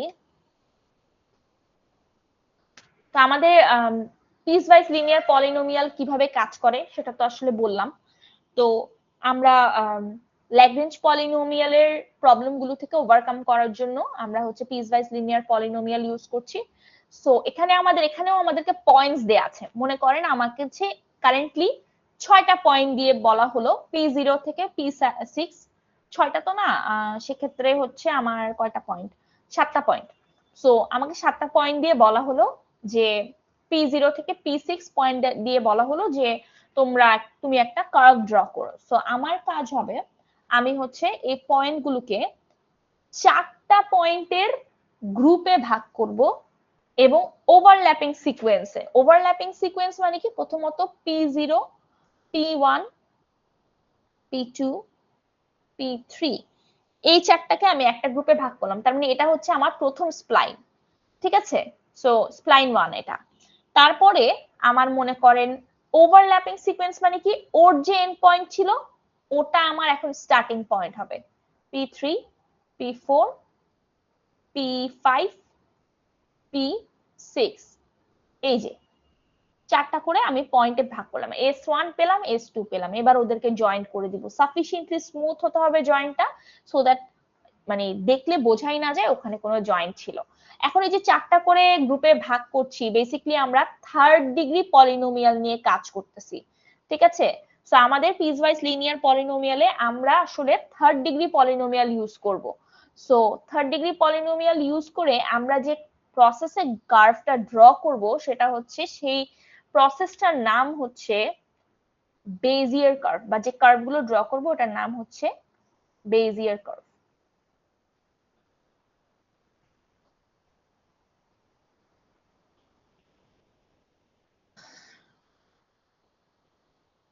সো আই গেস আমি স্পেলিংটা ভুল লিখছি এখানে। ইয়েস, আমি ভুল লিখছি। সো এখানে হচ্ছে এটা বেসিকলি একটা মানে ফ্রেঞ্চ লোকের নাম, ফ্রেঞ্চ একটা লোকের নামে হচ্ছে এই নামটা রাখা হয়েছে। So Bezier curve. সো আমরা আসলে এই বেজিয়ার কার্ভটা দেখব। তো যেটা আর কি আমরা দেখছিলাম, অনেক সামনে চলে আসছি। সো এখানে ছিলাম। সো আমরা আসলে এই যে থার্ড ডিগ্রি পলিনোমিয়াল ইউজ করে আমরা মানে কার্ভ গুলো ড্র করা দেখব, Bezier curve. Third degree polynomial use না করেও বেজিয়ার কার্ভ ড্র করা যায়। বেজিয়ার কার্ভ ডিফারেন্ট ডিফারেন্ট ডিগ্রির হতে পারে, নট নেসেসারি যে থার্ড ডিগ্রি হতে হবে বা কিউবিক হতে হবে। থার্ড ডিগ্রি পলিনোমিয়াল মানে কিউবিক কার্ভ, সো ওগুলো হতে হবে নট নেসেসারি। বাট আমরা আসলে এই লেকচারটাতে পার্টিকুলারলি হচ্ছে কিউবিকটা নিয়েই বেশি পড়াশোনা করব বা দেখব। So Bezier curve different different ডিগ্রির হতে পারে, বাট এখানে আমরা ফোকাস করব এটাতে। সো বেজিয়ার কার্ভ কিভাবে কাজ করে আসলে ওটা আমরা একটু দেখব। তো এর আগে আসলে আমাদেরকে কিছু জিনিস এখানে বলা হয়েছে যে কেন থার্ড ডিগ্রি কার্ভস ইউজ করা হচ্ছে, ওয়াই নট এর চেয়ে বেশি বা এর চেয়ে কম। আর কিভাবে আসলে আমরা স্মুথনেসটা জয়েন্টের পয়েন্টে যে স্মুথনেস আছে ওটাকে কিভাবে মেজার করতে পারি যে আসলে কতটুকু স্মুথ। সো এই দুইটা কোয়েশ্চেন আসলে আমাদের খুব ইম্পর্টেন্ট কোয়েশ্চেন, কেন আমরা থার্ড ডিগ্রি ইউজ করছি আর আমাদের স্মুথনেসটা আমরা কিভাবে মানে মেজার করব আর কি। আচ্ছা, সো আমাদের এখানে আমাদের যে কিউবিক কার্ভস এর বেসিক কি, যে আমরা হচ্ছে আমাদের যে পয়েন্ট গুলো আছে, সো ওখানে আমাদের হচ্ছে লেটস সে এক একটা স্প্লাইনকে তো আমরা 4টা করে পয়েন্টে ভাগ করলাম না। সো আমি যেই এক্সাম্পলটা দেখেছিলাম ওখানে আমার ফার্স্ট স্প্লাইনটা ছিল P0, P1, P2 আর P3, তাই না? সো এখানে আমি 4টা করে পয়েন্টে ভাগ করতেছি। সো আমার আসলে এর চেয়ে কম ডিগ্রির যদি আমি নিতাম, মানে এখানে তো আমি থার্ড ডিগ্রি পলিনোমিয়াল ইউজ করছি, তো আমি যদি 2 ডিগ্রি বা হচ্ছে তার চেয়েও কম ইউজ করতাম, তখন আসলে আমার যে কার্ভের যে ফ্লেক্সিবিলিটিটা সেটা চলে যেত, মানে অনেক কম হতো। সো আমাদের যেমন লিনিয়ারের ক্ষেত্রে, যেমন লিনিয়ার একটা কার্ভ যদি আমি দেখি, এটা হচ্ছে আমাদের লিনিয়ার কার্ভ, তো এই লিনিয়ার কার্ভের ফ্লেক্সিবিলিটি হচ্ছে সবচেয়ে কম। আবার আমি যদি কোয়াড্রেটিক দেখি, কোয়াড্রেটিক কার্ভেও হচ্ছে আমাদের এখানে 3টা পয়েন্ট থাকে। সো এখানেও আমার ফ্লেক্সিবিলিটি কম, কারণ আমি হচ্ছে মানে এখানেও আমি যদি এই পয়েন্টটার ডিরেকশন চেঞ্জ করি তাহলে আসলে আমার এই যে এটা যদি আমার P0 হয়, এটা যদি আমার P1 হয়, P2 হয়, সো P1 কে মুভ করানোর মাধ্যমে আমি হচ্ছে P0 আর P2 ডিরেকশন চেঞ্জ করে ফেলতে পারবো। সো ডিরেকশন আসলে যেটা আমি বলছিলাম ট্যানজেন্ট দিয়ে দেখা হয় কার্ভের। সো ট্যানজেন্টটা কি বা ডিরেকশনটা কিভাবে বুঝবো আমি এটা একটু বলে দিই। সো আমার কাছে একটা কার্ভ আছে মনে করেন এরকম। সো কার্ভের এই পয়েন্টে আমি আসলে ওর ডিরেকশন দেখতে চাচ্ছি, সো আমি ট্যানজেন্ট ড্র করবো। সো ট্যানজেন্ট ড্র করার মানে হচ্ছে ওই পয়েন্ট থেকে কার্ভের দিকে যাচ্ছে যেই ডিরেকশনটা সেটাই হচ্ছে মানে ট্যানজেন্টটা, ঠিক আছে? সো এখানে আসলে আমি যদি এই P1টাকে যদি আমি একটু স্ট্রেচ করে এদিকে নিয়ে আসি ড্র্যাগ করে, তখন আসলে আমি দেখবো যে আমার কার্ভটা কিছুটা এরকম হয়ে যাচ্ছে, ঠিক আছে? সো এখানে P1টা চলে আসছে। তো মানে এখানে ড্রয়িং করাটা আসলে মানে প্রপার হচ্ছে না দেখে হয়তো বোঝা যাচ্ছে না, তো জিনিসটা আসলে এরকম হয়ে যাবে। এখানে আমার P1টা থাকবে, এখানে P2টা থাকবে, এখানে হচ্ছে P0টা থাকবে। সো এই পয়েন্টে আর এই পয়েন্টে যদি আমি ট্যানজেন্ট ড্র করি তাহলে আসলে আমি দেখবো যে দুইটা ডিফারেন্ট ট্যানজেন্ট আছে, ডিরেকশন ডিফারেন্ট হয়ে যাচ্ছে। সো এই ধরনের প্রবলেমের জন্য মেইনলি যে ফ্লেক্সিবিলিটি কমে যাওয়ার জন্য আমি আসলে লোয়ার কোনো ডিগ্রি নিয়ে কাজ করতে পারছি না, আমাকে হচ্ছে অ্যাটলিস্ট ডিগ্রি 3 নিতে হবে। আর হায়ার ডিগ্রি যদি নিতে চাই, হায়ার ডিগ্রিতে তো ফ্লেক্সিবিলিটি থাকে। প্রবলেম হচ্ছে হায়ার ডিগ্রি যদি নেই, মানে আমি যদি ডিগ্রি 3 ইউজ না করে আমি ডিগ্রি 4, ডিগ্রি 5 এগুলো যদি ইউজ করি, তাহলে যেটা হবে যে আমার কম্পিটিশনটা অনেক বেশি এক্সপেন্সিভ হয়ে যাবে এবং আমার কার্ভে আনওয়ান্টেড উইগলস দেখা দিবে, মানে অনেক বেশি অসিলেটেড হবে কার্ভটা। সো এটা মানে এই ধরনের সমস্যাগুলোর জন্য আমরা হচ্ছে আমাদের মানে এই পিসওয়াইজ লিনিয়ার পলিনোমিয়ালের ক্ষেত্রে আমরা ডিগ্রি 3টাকেই কনসিডার করছি, কারণ ডিগ্রি 3টা হচ্ছে আমাদের আইডিয়াল এই কেসে। আচ্ছা, সো এখানে আসলে ওটাই বলা হয়েছে। পাশাপাশি এখানে যেমন কোনো লোয়ার ডিগ্রি দিয়ে কার্ভ ড্র করা হলে সেটা আসলে কখনোই হচ্ছে নন প্ল্যানার হওয়া পসিবল না, সবসময় এটা ফ্ল্যাট হয়ে যাবে। তো আমরা নন প্ল্যানার 3D গ্রাফস গুলো আর কি কার্ভস গুলো করতে পারবো না। তো এটা একটা প্রবলেম।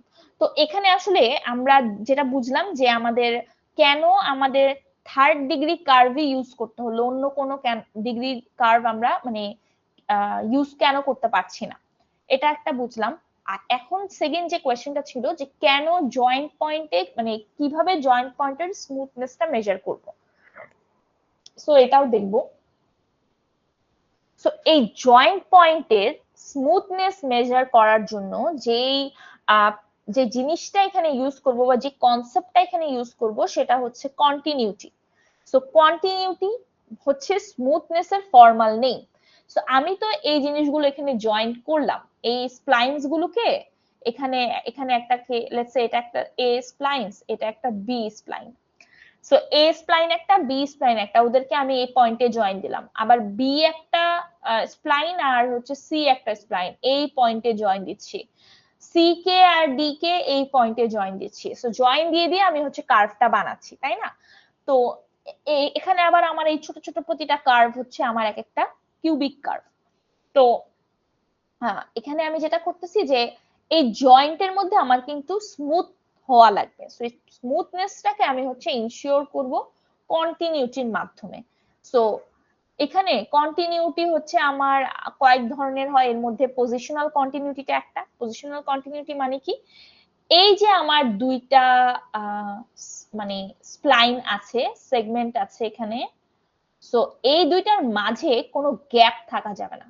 যদি কোনো গ্যাপ থাকে তাহলে আমি বলবো যে এটা ডিসকন্টিনিউটি, মানে পজিশনাল ডিসকন্টিনিউটি আছে এখানে, এটা কন্টিনিউয়াস না, বা এখানে কন্টিনিউটিটা মেইনটেইন হচ্ছে না। এটা একটা কন্টিনিউটি, পজিশনাল কন্টিনিউটি। আরেকটা আছে ট্যানজেনশিয়াল কন্টিনিউটি বা ডিরেকশনাল কন্টিনিউটি। সো সেটা কিভাবে কাজ করে? সো লেটস সে আমার এরকম একটা কার্ভ আছে,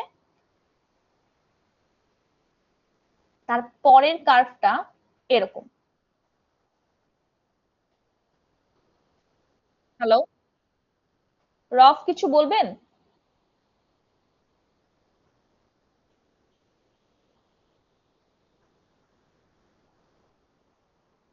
ম্যাম, জি বলেন।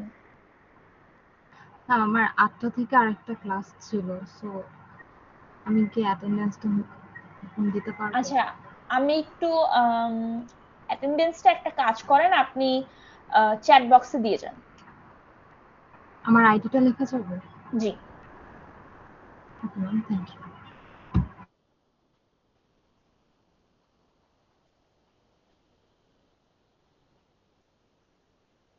আচ্ছা, সো এই কার্ভটা যদি একটু খেয়াল করি, এখানে আমার এ থেকে লেটস সে বি আর হচ্ছে সি।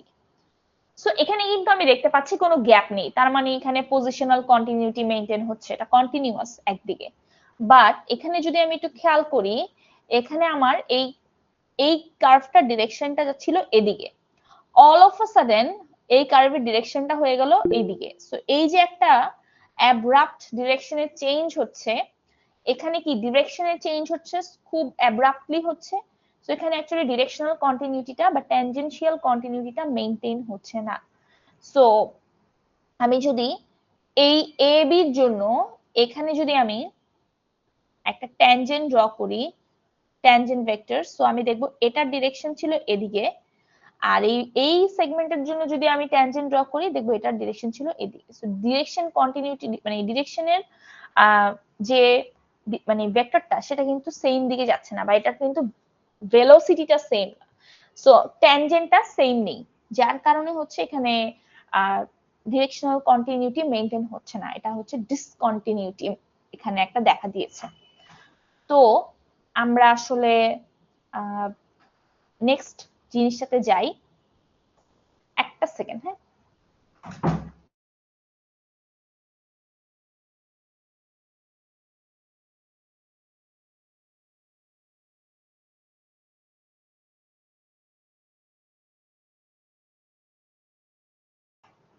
Hello,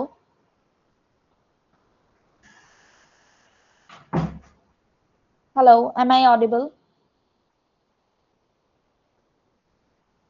Yes, ma'am. আচ্ছা, সো যেটা বলছিলাম আর কি, তো আমি বলছিলাম আসলে ডিরেকশনাল কন্টিনিউটির কথা। সো ডিরেকশনাল কন্টিনিউটিতে কি হচ্ছে, এখানে আমার একটা সেগমেন্ট আবার একটু দেখাই। সো এখানে এই একটা কার্ভ আর এই আরেকটা কার্ভ মনে করেন। সো আমি কিভাবে বুঝতেছি, সো আমি যদি খেয়াল করি এটার ট্যানজেন্টটা যদি আমি ড্র করি এই পয়েন্টে, এই কার্ভের ট্যানজেন্ট ড্র করি, তাহলে আমি আসলে এরকম একটা ট্যানজেন্ট পাচ্ছি। আর যদি আমি এই মানে এই পয়েন্টে এই কার্ভের জন্য ড্র করি, এই ট্যানজেন্টটা পাচ্ছি। দুইটা তো সেম না, ডিরেকশন দুই দিকে। সো এখানে ডিরেকশনাল ডিসকন্টিনিউটি দেখা দিয়েছে। সো এই দুই ধরনের কন্টিনিউটি আমরা দেখলাম। সো এগুলো আমাদের এনশিওর করতে হবে যাতে করে আমাদের কার্ভটা স্মুথ হয়, আর যখন কার্ভটা স্মুথ হবে তখন আমরা বলবো যেটা কন্টিনিউয়াস। তো এই কন্টিনিউটি নিয়ে আমরা বেশ অনেক কিছু দেখব। এখানে আসলে ওই জিনিসটাই দেখানো হয়েছে যেটা আমি মাত্র বললাম। আচ্ছা গাইস, আজান দিচ্ছে তো, সো আমরা একটু আজানের জন্য একটু গ্যাপ নেই। আজানটা শেষ হলে আমরা আবার শুরু করছি।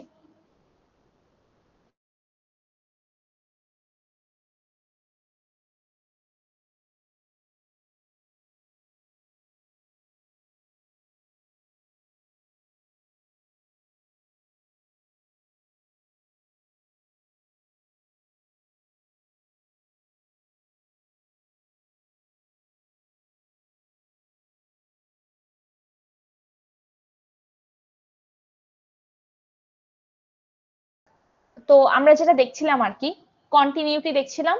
সো কন্টিনিউটির মধ্যে আমরা দুইটা জিনিস দেখলাম কি, একটা হচ্ছে পজিশনাল কন্টিনিউটি দেখলাম, আরেকটা হচ্ছে ডিরেকশনাল কন্টিনিউটি দেখলাম। সো পজিশনালটা ছিল কি, পজিশনাল কন্টিনিউটিটা যদি একটু আমরা আবার রিপিট করি, সো পজিশনাল কন্টিনিউটিটা ছিল কি, আমার দুইটা সেগমেন্ট মনে করেন, দুইটা স্প্লাইন, এ থেকে একটা, আরেকটা হচ্ছে এইখান থেকে।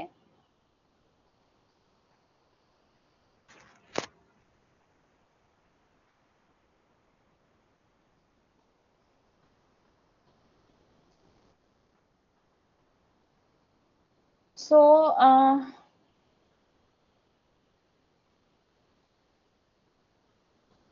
যদি একটু খেয়াল করি, এই দুইটা স্প্লাইনকে যদি আমি কানেক্ট করি, জয়েন্টটা আমি এমন ভাবে করলাম যে আমার কোন একটা কারণে এই কার্ভ দুইটা জয়েন হলো না, ঠিক আছে, প্রপারলি জয়েন্ট হলো না, তখন হচ্ছে আমার এখানে একটা গ্যাপ রয়ে গেল। সো এই যে গ্যাপটা থেকে যাচ্ছে, এইটা হচ্ছে আমার পজিশনাল ডিসকন্টিনিউটি, এক নাম্বার। দ্বিতীয়ত, কোনো একটা গ্রাফ মনে করেন এরকম আমি কানেক্ট করার পরে, সো এটা ছিল আমার ফার্স্ট যে সেগমেন্টটা, ওটা, এটা হচ্ছে আমার সেকেন্ডটা। তো যদি খেয়াল করেন এই পয়েন্টে এসে এরা কিন্তু জয়েন্ট অবস্থায় আছে, তার মানে এরা কিন্তু পজিশনালি মানে কন্টিনিউয়াস। কিন্তু আমার এখানে যদি খেয়াল করেন ওদের ডিরেকশনটা অ্যাব্রাপ্টলি চেঞ্জ হচ্ছে, ঠিক না, এখানে এসে হুট করে একটা শার্প চেঞ্জ দেখা যাচ্ছে। এটাকে যদি আমরা ভেলোসিটির দিক থেকে চিন্তা করি, এখানে আমাদের বেসিক্যালি ডিরেকশন চেঞ্জ হয়ে যাচ্ছে। সো আমরা এটা কিভাবে বের করতে পারি, যদি আমরা ট্যানজেন্টে, আমরা তো ট্যানজেন্টের কনসেপ্টটা ইউজ করব এখানে।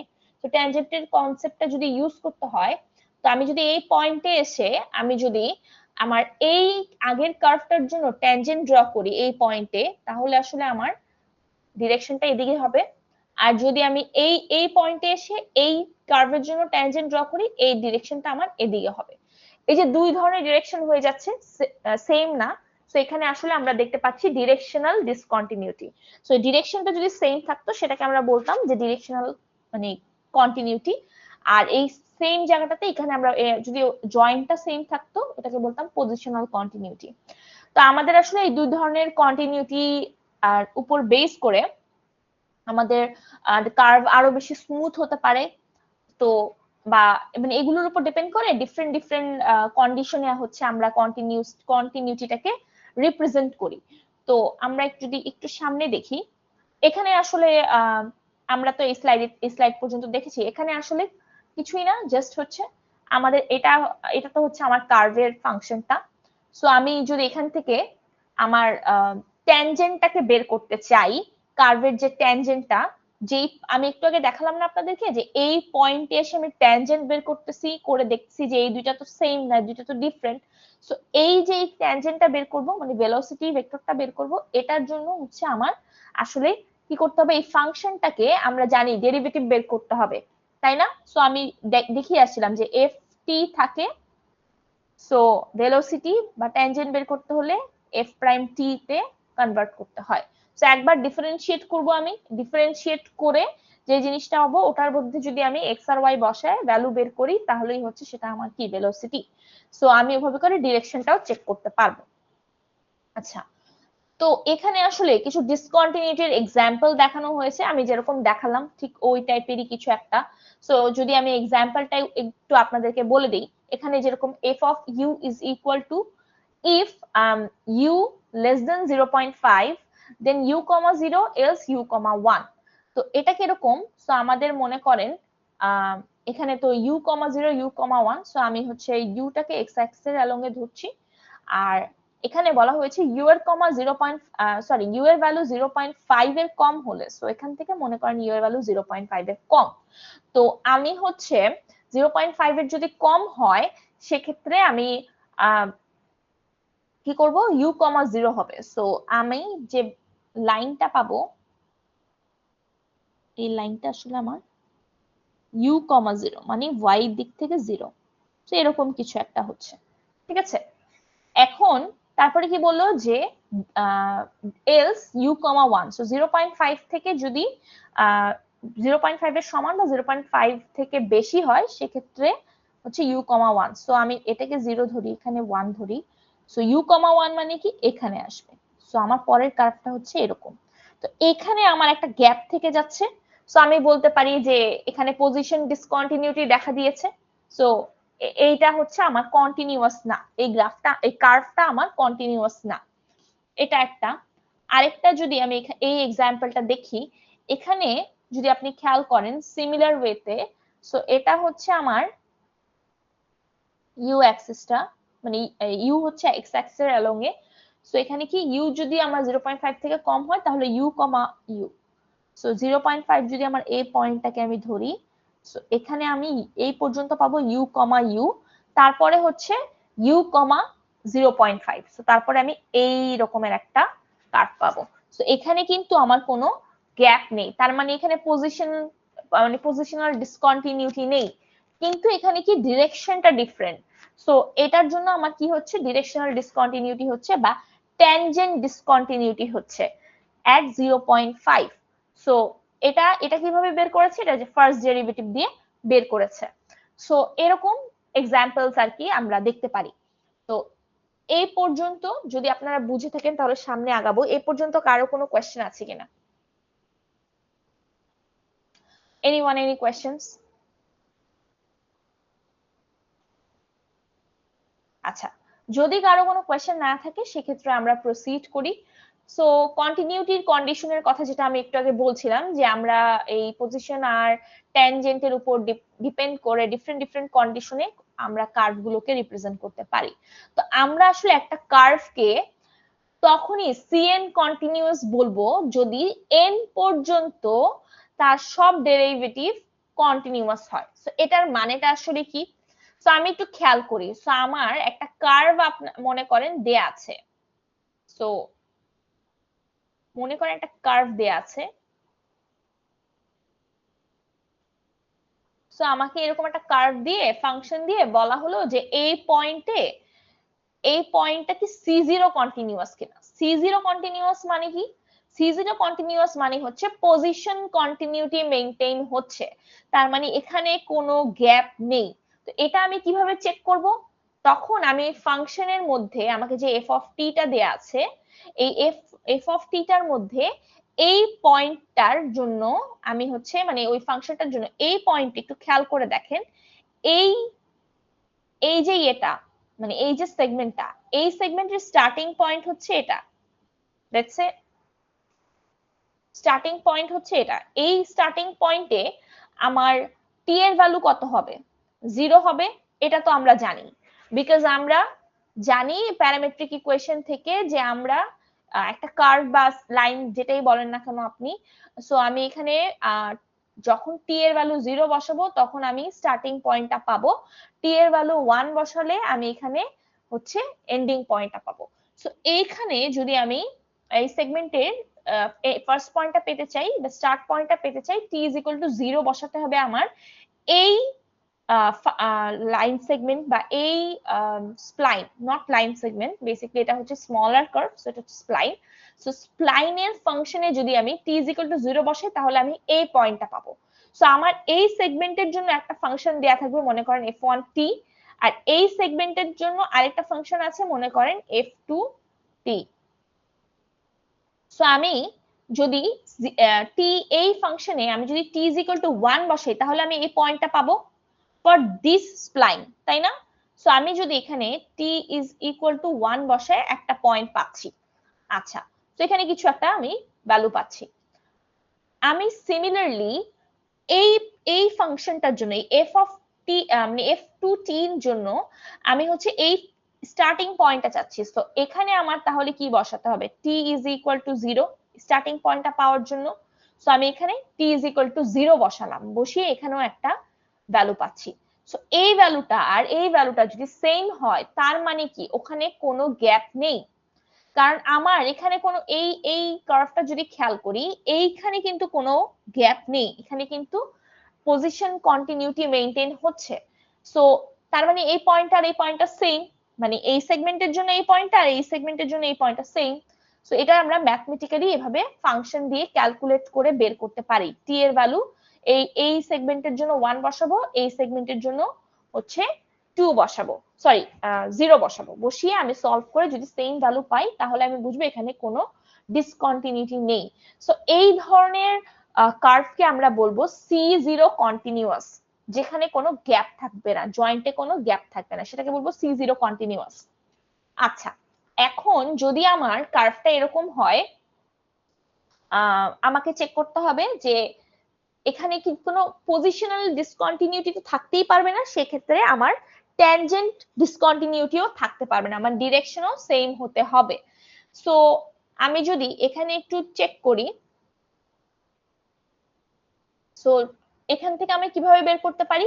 C1 কন্টিনিউয়াস কিনা বের করার জন্য আমাকে ডিরেকশনও চেক করতে হবে। তো C1 কন্টিনিউয়াস হতে হলে ডেফিনেটলি C0 কন্টিনিউয়াস আগে হতে হবে। সো ফার্স্টে C0 কন্টিনিউয়াস চেক করব। এখন একটু আগে আমি বলে আসছি যে ডিরেকশন চেক করার জন্য আমরা হচ্ছে ট্যানজেন্টটাকে চেক করি। সো আমাকে কি করতে হবে?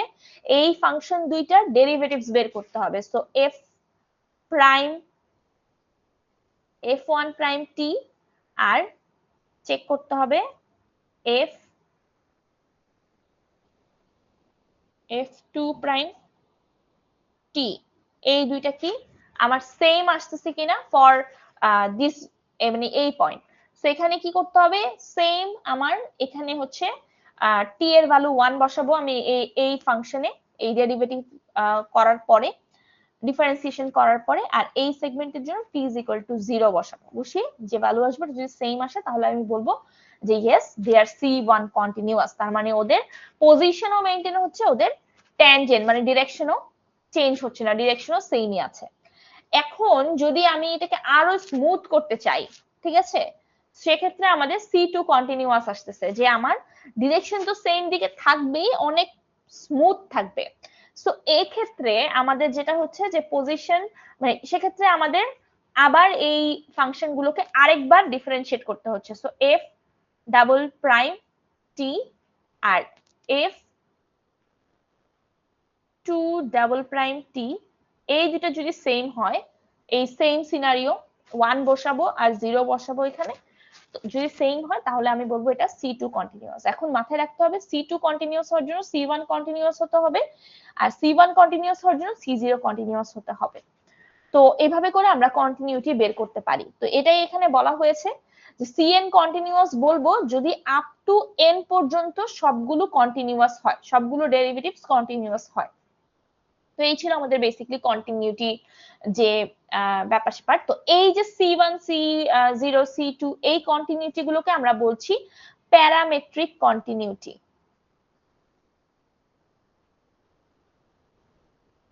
Parametric continuity.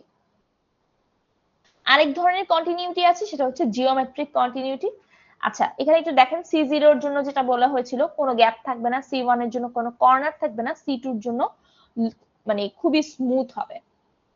সো যদি জি কন্টিনিউটির কথা চিন্তা করেন বা জিওমেট্রিক কন্টিনিউটির কথা চিন্তা করেন, জিওমেট্রিক কন্টিনিউটি হচ্ছে direction of all derivatives up to n match. So ডিরেকশনটা ম্যাচ করতে হবে, ঠিক আছে।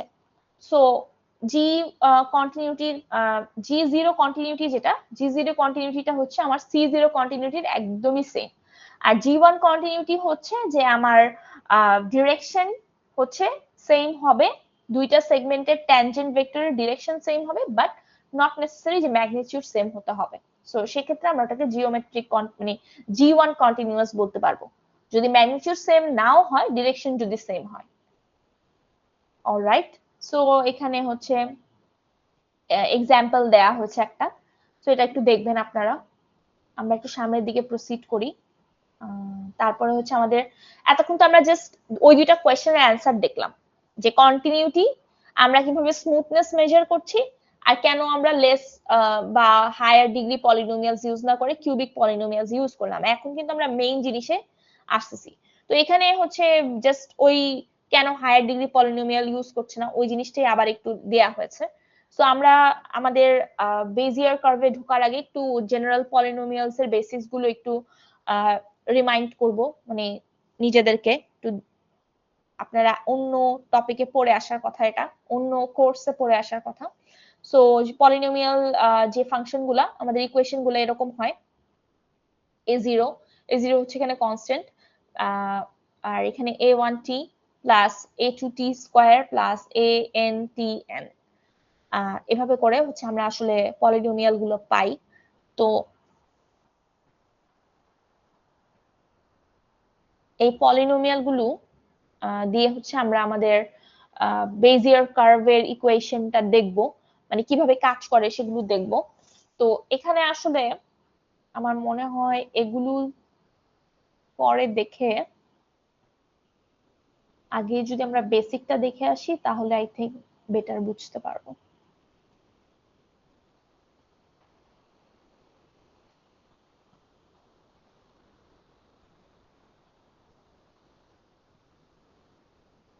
দেখি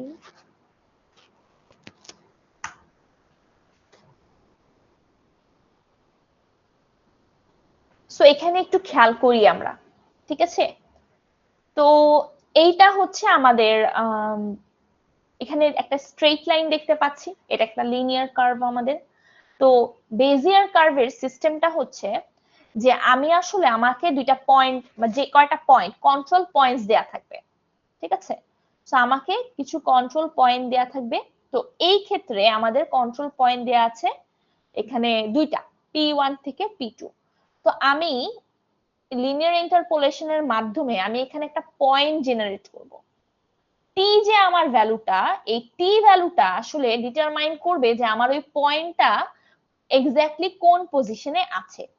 তো পয়েন্টটা যখন এখানে পয়েন্টটা সিমুলেট হচ্ছে, পয়েন্টটা যখন এই স্টার্টিং পয়েন্টে থাকে, খেয়াল করে দেখবেন যখন এখানে আসবে তখন এখানে কিন্তু জিরো থাকে, মানে যখন এই স্টার্টিং পয়েন্টে আসে খুব ফাস্ট, এটা খুব ফাস্ট রান করছে দেখে বোঝা যাচ্ছে না। তো এখানে কিন্তু আমার ভ্যালুটা হবে জিরো, ঠিক আছে? সো এইখানে আমার টি এর ভ্যালু হচ্ছে জিরো, এইখানে আমার টি এর ভ্যালু হচ্ছে ওয়ান।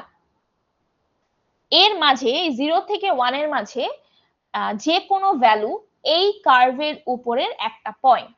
সো বেসিক্যালি এই যে পয়েন্টটা টি এর ভ্যালুটা ডিটারমাইন করছে এই পয়েন্টটা কোথায় আছে। সো জিরো থেকে ওয়ান যখন পুরো পাথটা যায় তখন হচ্ছে আমরা যেই কার্ভটা পাই এটা হচ্ছে আমাদের কার্ভ। তো বেজিয়ার কার্ভে মেইনলি হচ্ছে এই কনসেপ্টটা ইউজ করা হয়। কি কনসেপ্ট ইউজ করা হয়? কন্ট্রোল পয়েন্ট গুলোর মাঝে লিনিয়ার ইন্টারপোলেশনের মাধ্যমে, লিনিয়ার ইন্টারপোলেশন এটাকে শর্টে বলা হচ্ছে লার্ভ, লার্ভ ফাংশনের মাধ্যমে আমাদের এই পয়েন্টগুলো জেনারেট করা হয়। সো এই পয়েন্টগুলো জেনারেট করার জন্য যে ফাংশনটা লার্ভ, ওটার মধ্যে প্যারামিটার দেওয়া হয় p0, p1 আর হচ্ছে t, মানে কন্ট্রোল পয়েন্টস গুলো দিয়ে দিল আর হচ্ছে আমার টিটা দিয়ে দিল। তখন আসলে যে পয়েন্টটা তো জেনারেট হলো লিনিয়ার ইন্টারপোলেশনের মাধ্যমে, লার্ভ করার মাধ্যমে আমি এইখান থেকে এই পর্যন্ত জার্নি করছি এবং পুরো যতটুকু আমি জার্নি করলাম এই পুরাটা হচ্ছে আমার এই রেড যে অংশটা এটা হচ্ছে আমার কার্ভ, ঠিক আছে? তো লার্ভ করার মাধ্যমে আমি আসলে কার্ভটা পেলাম। এটা হচ্ছে আমার দুইটা পয়েন্ট দিয়ে একটা লিনিয়ার কার্ভ। তারপরে আমি যদি আমার পয়েন্টের সংখ্যা একটু বাড়াই, এখানে যদি খেয়াল করেন এখানে আমি আরেকটা পয়েন্ট এনেছি। তো এখানে আমার কি p0, p1, p2। যদি আবার একটু খেয়াল করি এখানে কি হচ্ছে, এখন এটাকে আসলে থামানো যাচ্ছে না, সো আমি এখানে একটু ড্র করি এরকম কিছু একটা, তাই না? p0, এটা p0, p1, এটা p2। সো আমি কি করব, এই যে এই দুইটার পয়েন্টের মাঝে একটা ইন্টারপোলেশন করে আমি একটা পয়েন্ট তৈরি করলাম। সো এই পয়েন্টটা থাকলো, তারপরে আমি P1 থেকে P2 পর্যন্ত কানেক্ট করে আরেকটা পয়েন্ট তৈরি করলাম। এই দুইটা পয়েন্টকে লার্প করার মাধ্যমে আর কি, এই দুইটা পয়েন্টকে লার্প করে লিনিয়ার ইন্টারপোলেশনের মাধ্যমে জয়েন করে আরেকটা পয়েন্ট তৈরি করলাম। এবার এটা হচ্ছে আমার সেই ফাইনাল পয়েন্টটা। এই ফাইনাল পয়েন্টটাকে এখন আমি লার্প করাবো, ড্র করব যখন, বেসিক্যালি লার্প করার মাধ্যমে এই পয়েন্টগুলো পাচ্ছি, ঠিক আছে। এখন এই পয়েন্টটা দিয়ে যখন আমি ড্র করব, যখন t is equal to 0 হবে তখন ও P0 তে থাকবে। তার মানে ও হচ্ছে এখান থেকে জার্নি করে এখানে আসবে। এটা মনে করেন t is equal to 0.5। আবার আমার যখন 0.5 থেকে 1 এর দিকে যাবে তখন বেসিক্যালি ও এখানে আসবে। তো আমি যদি এখন আমার এই কন্ট্রোলিং পয়েন্ট সবকিছু সরাই দেই, এগুলো যদি আমি একটু ইরেজ করি, তাহলে কিন্তু আসলে আমি এই কার্ভটা পাচ্ছি।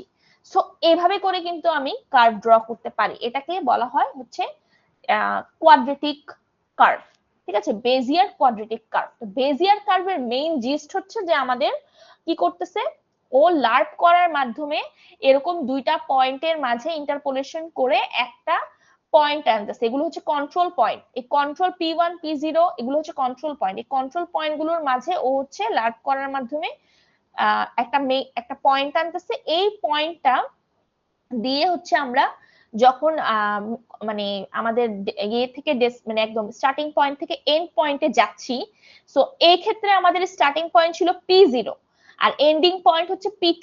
P0 থেকে P1 হয়ে তারপরে P2 তে যাচ্ছি, এরকম কিছু একটা, ঠিক আছে। সো যখন স্টার্টিং পয়েন্ট থেকে এন্ডিং পয়েন্টে যাচ্ছি তখন আমি যে পুরো পাথটা পাচ্ছি ওটা হচ্ছে আমার কার্ভটা। তো যদি একটু এই সিমুলেশনটা খেয়াল করেন, দেখেন এখানে P0 থেকে শুরু করে ও এখানে এই পর্যন্ত যাচ্ছে। এটা হচ্ছে আমার এখানে 4টা কন্ট্রোল পয়েন্ট। তো এখানে বেসিক্যালি আমরা তো এটা দেখলাম হচ্ছে মানে লিনিয়ার কার্ভ, এটা দেখলাম কোয়াড্রেটিক কার্ভ। আমাদের মেইন টার্গেট কি, কিউবিক কার্ভ দেখা। সো এটা হচ্ছে আমাদের কিউবিক কার্ভ যেখানে 4টা পয়েন্ট আছে। সো 4টা পয়েন্টের এটা আসলে একটু ডিটেইলসে আমরা অন্য আরেকটা সিমুলেশন থেকে দেখব। তো এখানে 4টা পয়েন্ট দিয়ে সেম ওয়েতেই করেছে, লার্প করার মাঝে মানে লার্প করার মাধ্যমেই হচ্ছে এই জিনিসটা করা হচ্ছে। এখানে আবার আমার পয়েন্টের সংখ্যা আরেকটু বেশি। সো এখানে এটা আপনাদেরকে এই লিংক গুলো দেয়াই আছে, আপনারা নিজেরাও এই অ্যানিমেটেড লিংক গুলো দেখে অ্যানালাইসিস করতে পারবেন। তো আমরা আসলে যদি একটু মুভ করি, আমরা কোয়াড্রেটিক কার্ভটা যদি এখান থেকে একটু দেখি,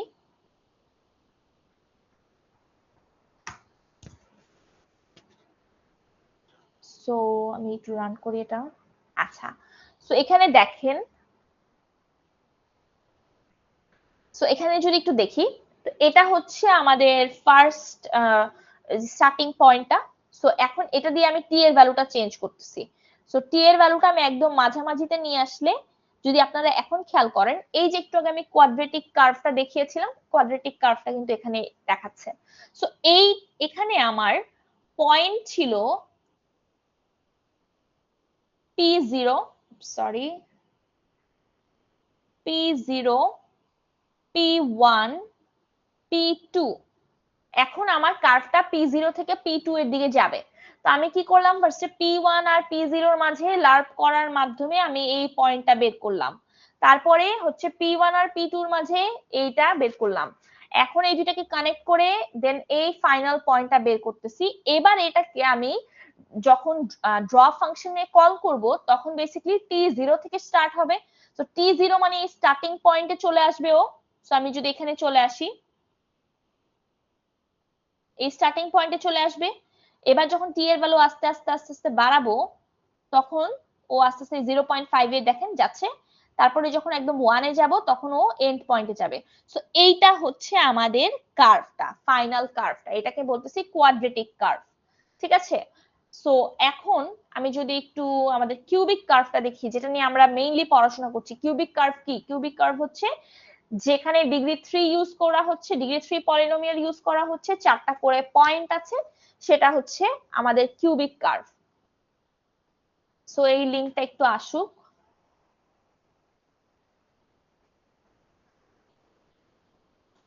সো এটাকে যদি একটু রান করি, এই যে দেখেন এখানে 4টা কন্ট্রোল পয়েন্ট আছে, এটা আমাদের কিউবিক কার্ভ। সো এটাকে যদি আমি একটু দেখাই আপনাদেরকে, তো এখানে t0 যখন ছিল, তো এটা কিভাবে কাজ করে আমি একটু আপনাকে যদি আগেই একটু বলে দেই। সো আমাদের সিস্টেমটা কি, আমরা এই কন্ট্রোল পয়েন্টের সাথে হচ্ছে এই কন্ট্রোল পয়েন্টের লিনিয়ার ইন্টারপোলেশন, মানে লিনিয়ার ইন্টারপোলেশনের মাধ্যমে হচ্ছে মাঝখানে একটা পয়েন্ট বের করব, এটার একটা পয়েন্ট বের করব, দেন এটার একটা পয়েন্ট বের করব। এখন এই দুইটাকে কানেক্ট করব, করে এটার মাঝখানে লার্প করে একটা পয়েন্ট বের করব, আবার এই দুইটাকে কানেক্ট করে লার্প করে পয়েন্ট বের করব। সো ফাইনালি এই দুটাকে যখন আমি কানেক্ট করব তখন আমি এই পয়েন্টটা পাচ্ছি। এখন আমার হওয়া উচিত কি, যখন আমি এই পয়েন্টটাকে p is equal to 0 থেকে শুরু করব, এই পয়েন্টটা এখান থেকে স্টার্ট হবে, বিকজ আমার p0 p1, আমরা যে পিস ওয়াইজ লিনিয়ার পলিনোমিয়াল যখন দেখলাম ফার্স্ট, তখন আমরা কি দেখছিলাম যে প্রত্যেকটা স্প্লাইনকে আমরা চারটা করে পয়েন্ট নিয়ে মানে ওভারল্যাপিং চারটা করে সিকোয়েন্সে পয়েন্ট নিয়ে গ্রুপ করছি। So p0 p1 p2, sorry এটা p1 না, এইটা হচ্ছে p1, এটা হচ্ছে p2, আর এটা হচ্ছে আমাদের p3। সো আমার স্টার্ট আর এন্ড পয়েন্ট হচ্ছে কি এইটা। সো t0 যখন হবে তখন আসলে এই পয়েন্টটা টেনে কি এখানে চলে আসতেছে। সো বেসিক্যালি t0 থেকেও জার্নি শুরু করে এদিক থেকে যাবে যাবে যাবে যাবে, দেন এখানে এসে মনে করেন t is equal to 0.5, ঠিক আছে। আবার ওয়ানে যখন যাবে তখন বেসিক্যালি ও এখান থেকে ঘুরে একদম এখানে আসবে। সো এইভাবে আমি আসলে কার্ভটা পাবো। সো এখন যদি আমি একটু দেখি সিমুলেশনটা অন করে, দেখবেন এটা এভাবেই কাজ করছে। এই যে t0 থেকে স্টার্ট করছি, সো বাড়তেছে, t এর ভ্যালু বাড়তেছে, কার্ভটাও যাচ্ছে। সো একদম মিডলে যখন চলে আসলাম, মনে করেন এখানে হচ্ছে 0.5, এই যে দেখেন এইটার সবগুলোর লার্প করে সবগুলোর মিডল পয়েন্ট বের করলাম, তারপরে সবগুলোকে কানেক্ট করলাম, এই দুইটাকে কানেক্ট করলাম, এই দুইটাকে কানেক্ট করলাম। সো এটাকে কানেক্ট করলাম এটার সাথে করে এখানে ফাইনালি পয়েন্ট পাচ্ছি, এই পয়েন্টে আমার মেইন যে পয়েন্টটা ড্র করছে সেটা। সো এখন যদি আমি টি এর ভ্যালু আরো বাড়িয়ে 1 এ নিয়ে যাই, তাহলে আসলে আমি ফুল কার্ভটা কিন্তু পেয়ে যাচ্ছি।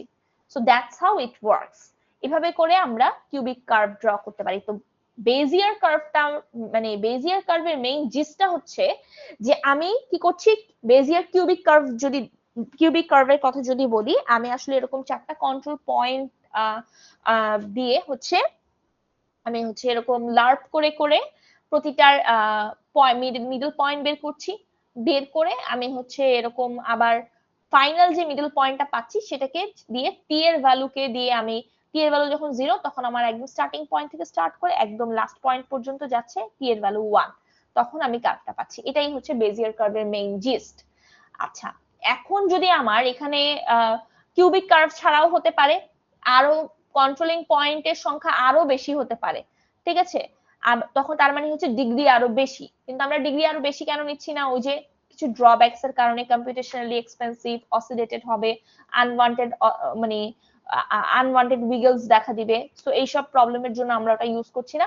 আর লোয়ার ডিগ্রিরও হতে পারে, যেমন আমরা কোয়াড্রেটিক দেখলাম, সো এরকম বা লিনিয়ার দেখলাম, সো লোয়ার গুলোর কি ফ্লেক্সিবিলিটি আসলে কম থাকে। তো কোয়াড্রেটিকটা কি দেখলাম, যে তিনটা পয়েন্ট নিয়ে, এর আগে যেটা দেখে আসলাম সেটা ছিল কোয়াড্রেটিক।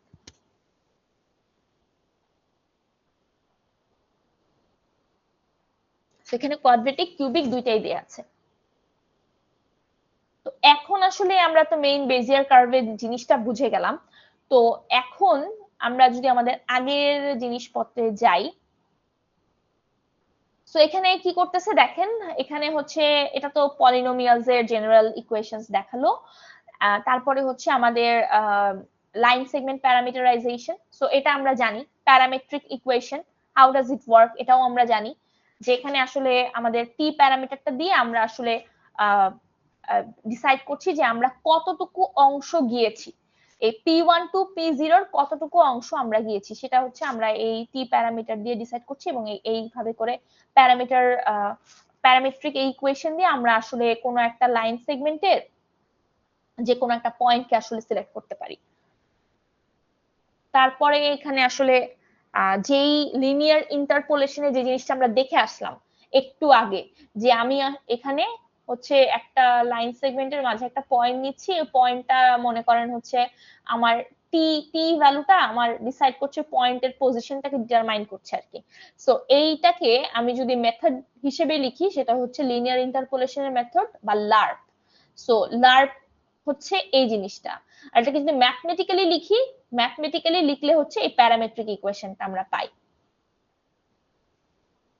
সো কোয়াড্রেটিক কার্ভের জন্য আমাদের যে পলিনোমিয়ালের ইকুয়েশনটা আসে সেটা দেয়া আছে। কোয়াড্রেটিক কার্ভের জন্য কোয়াড্রেটিক কার্ভ মানে হচ্ছে আমার পাওয়ার এখানে কত হবে, 2 হবে।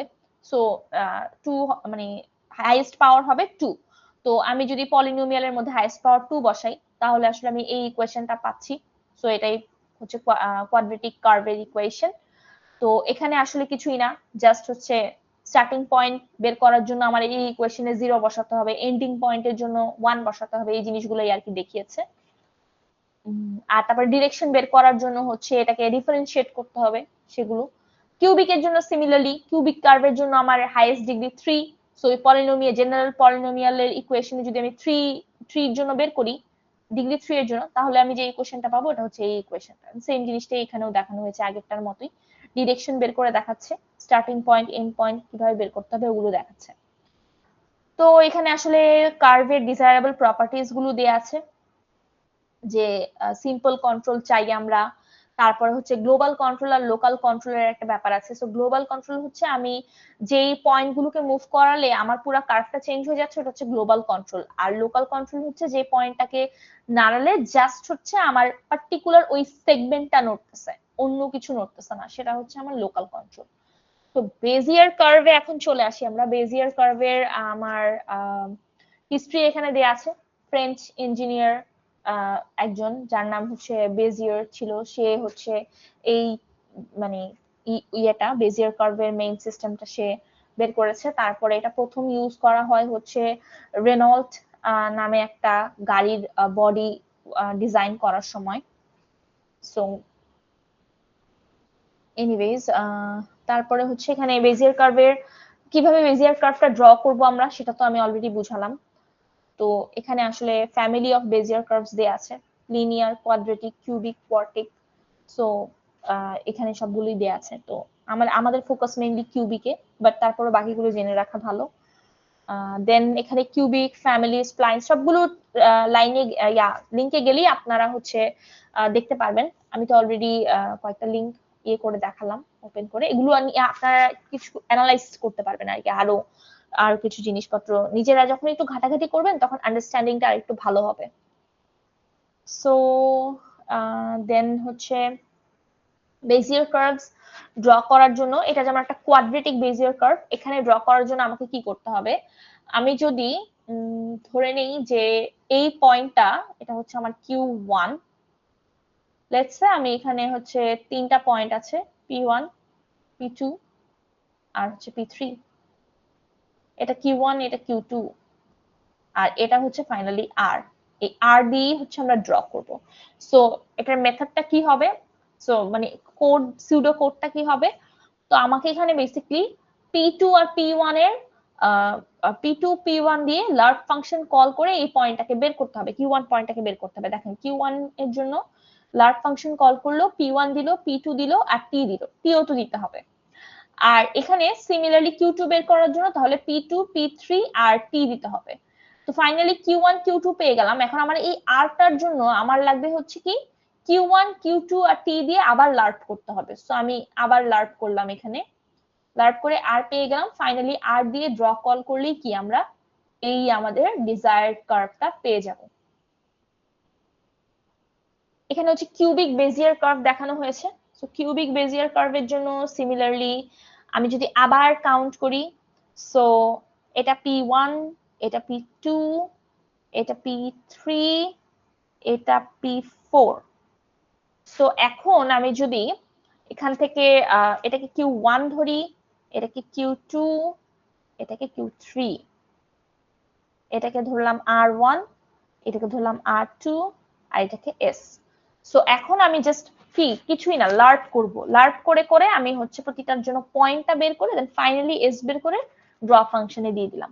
তো এখানে দেখেন Q1 বের করেছে, Q2 বের করেছে, Q3, দেন R1 বের করলো, Q1 Q2, এই Q1 আর Q2 কে লার্ভ করে হচ্ছে R1 টা বের করতেছে, আবার Q2 এর জন্য সরি R2 এর জন্য Q2 আর Q3 কে লার্ভ করে R2 বের করতেছে। দেন ফাইনালি S বের করলো কিভাবে, R1 R2 আর T দিয়ে লার্ভ করে, তারপরে ড্র S তে দিয়ে দিল, তো কার্ভটা পেয়ে গেলাম আমরা।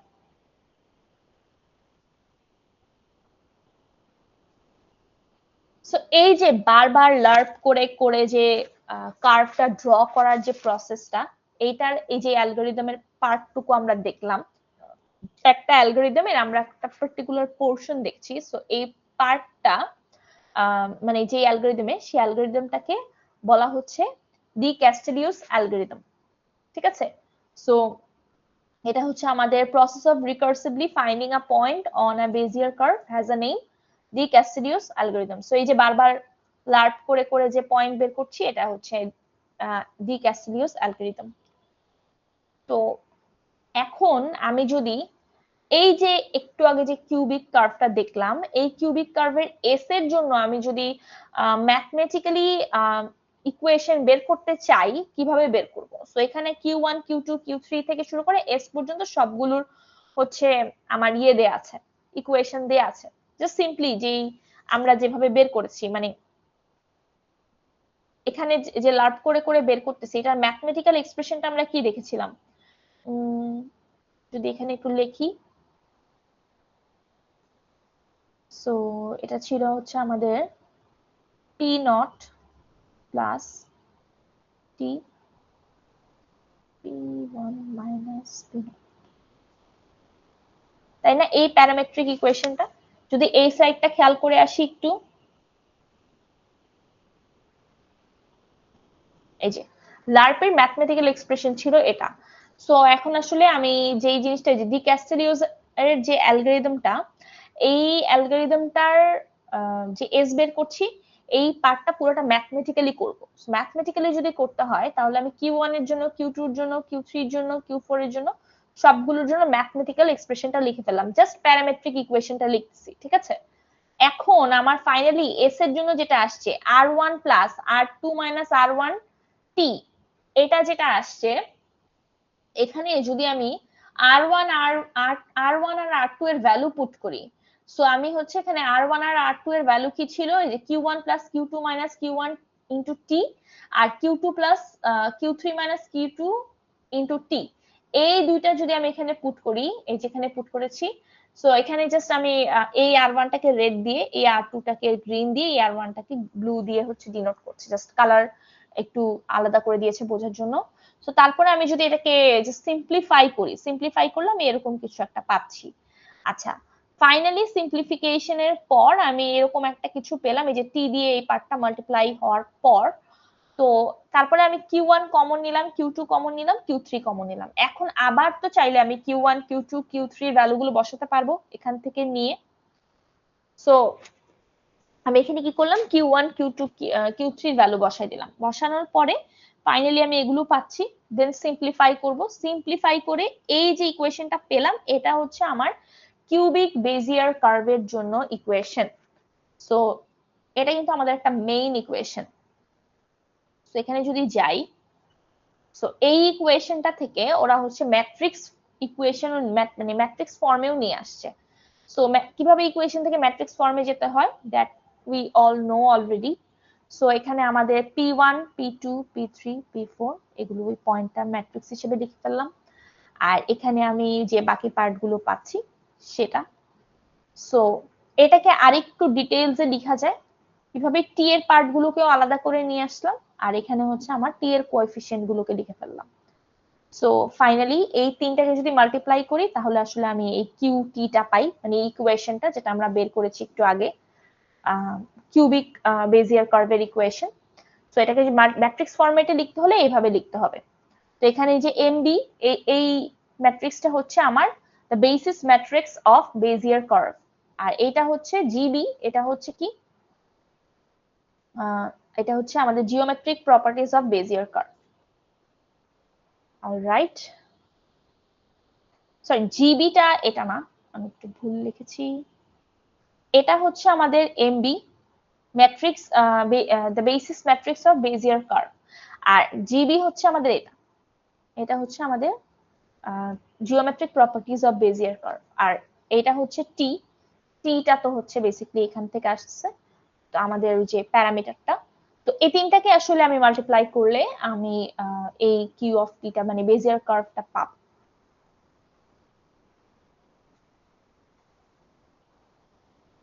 অলরাইট, তো আমরা এখন একটু এদিকে যাই। তো আমরা যে বেজিয়ার কার্ভের ইকুয়েশনটা দেখে আসছি, এই বেজিয়ার কার্ভের ইকুয়েশনটা মানে বেজিয়ার কার্ভের ইকুয়েশনটাকে হচ্ছে বলা হচ্ছে বার্নস্টাইন পলিনোমিয়াল, ঠিক আছে?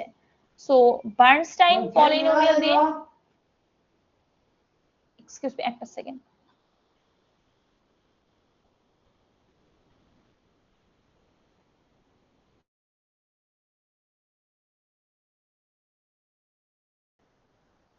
hello, am I audible guys? Yes, ma'am.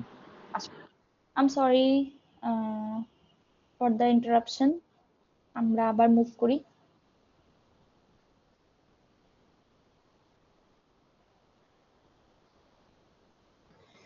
So আমরা matrix equation of a cubic Bezier curve পর্যন্ত দেখে আসছি।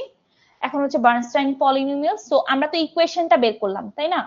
সো এই ইকুয়েশনটা যদি আমরা মানে এটা হচ্ছে আমাদের বেজিয়ার কার্ভের ইকুয়েশন।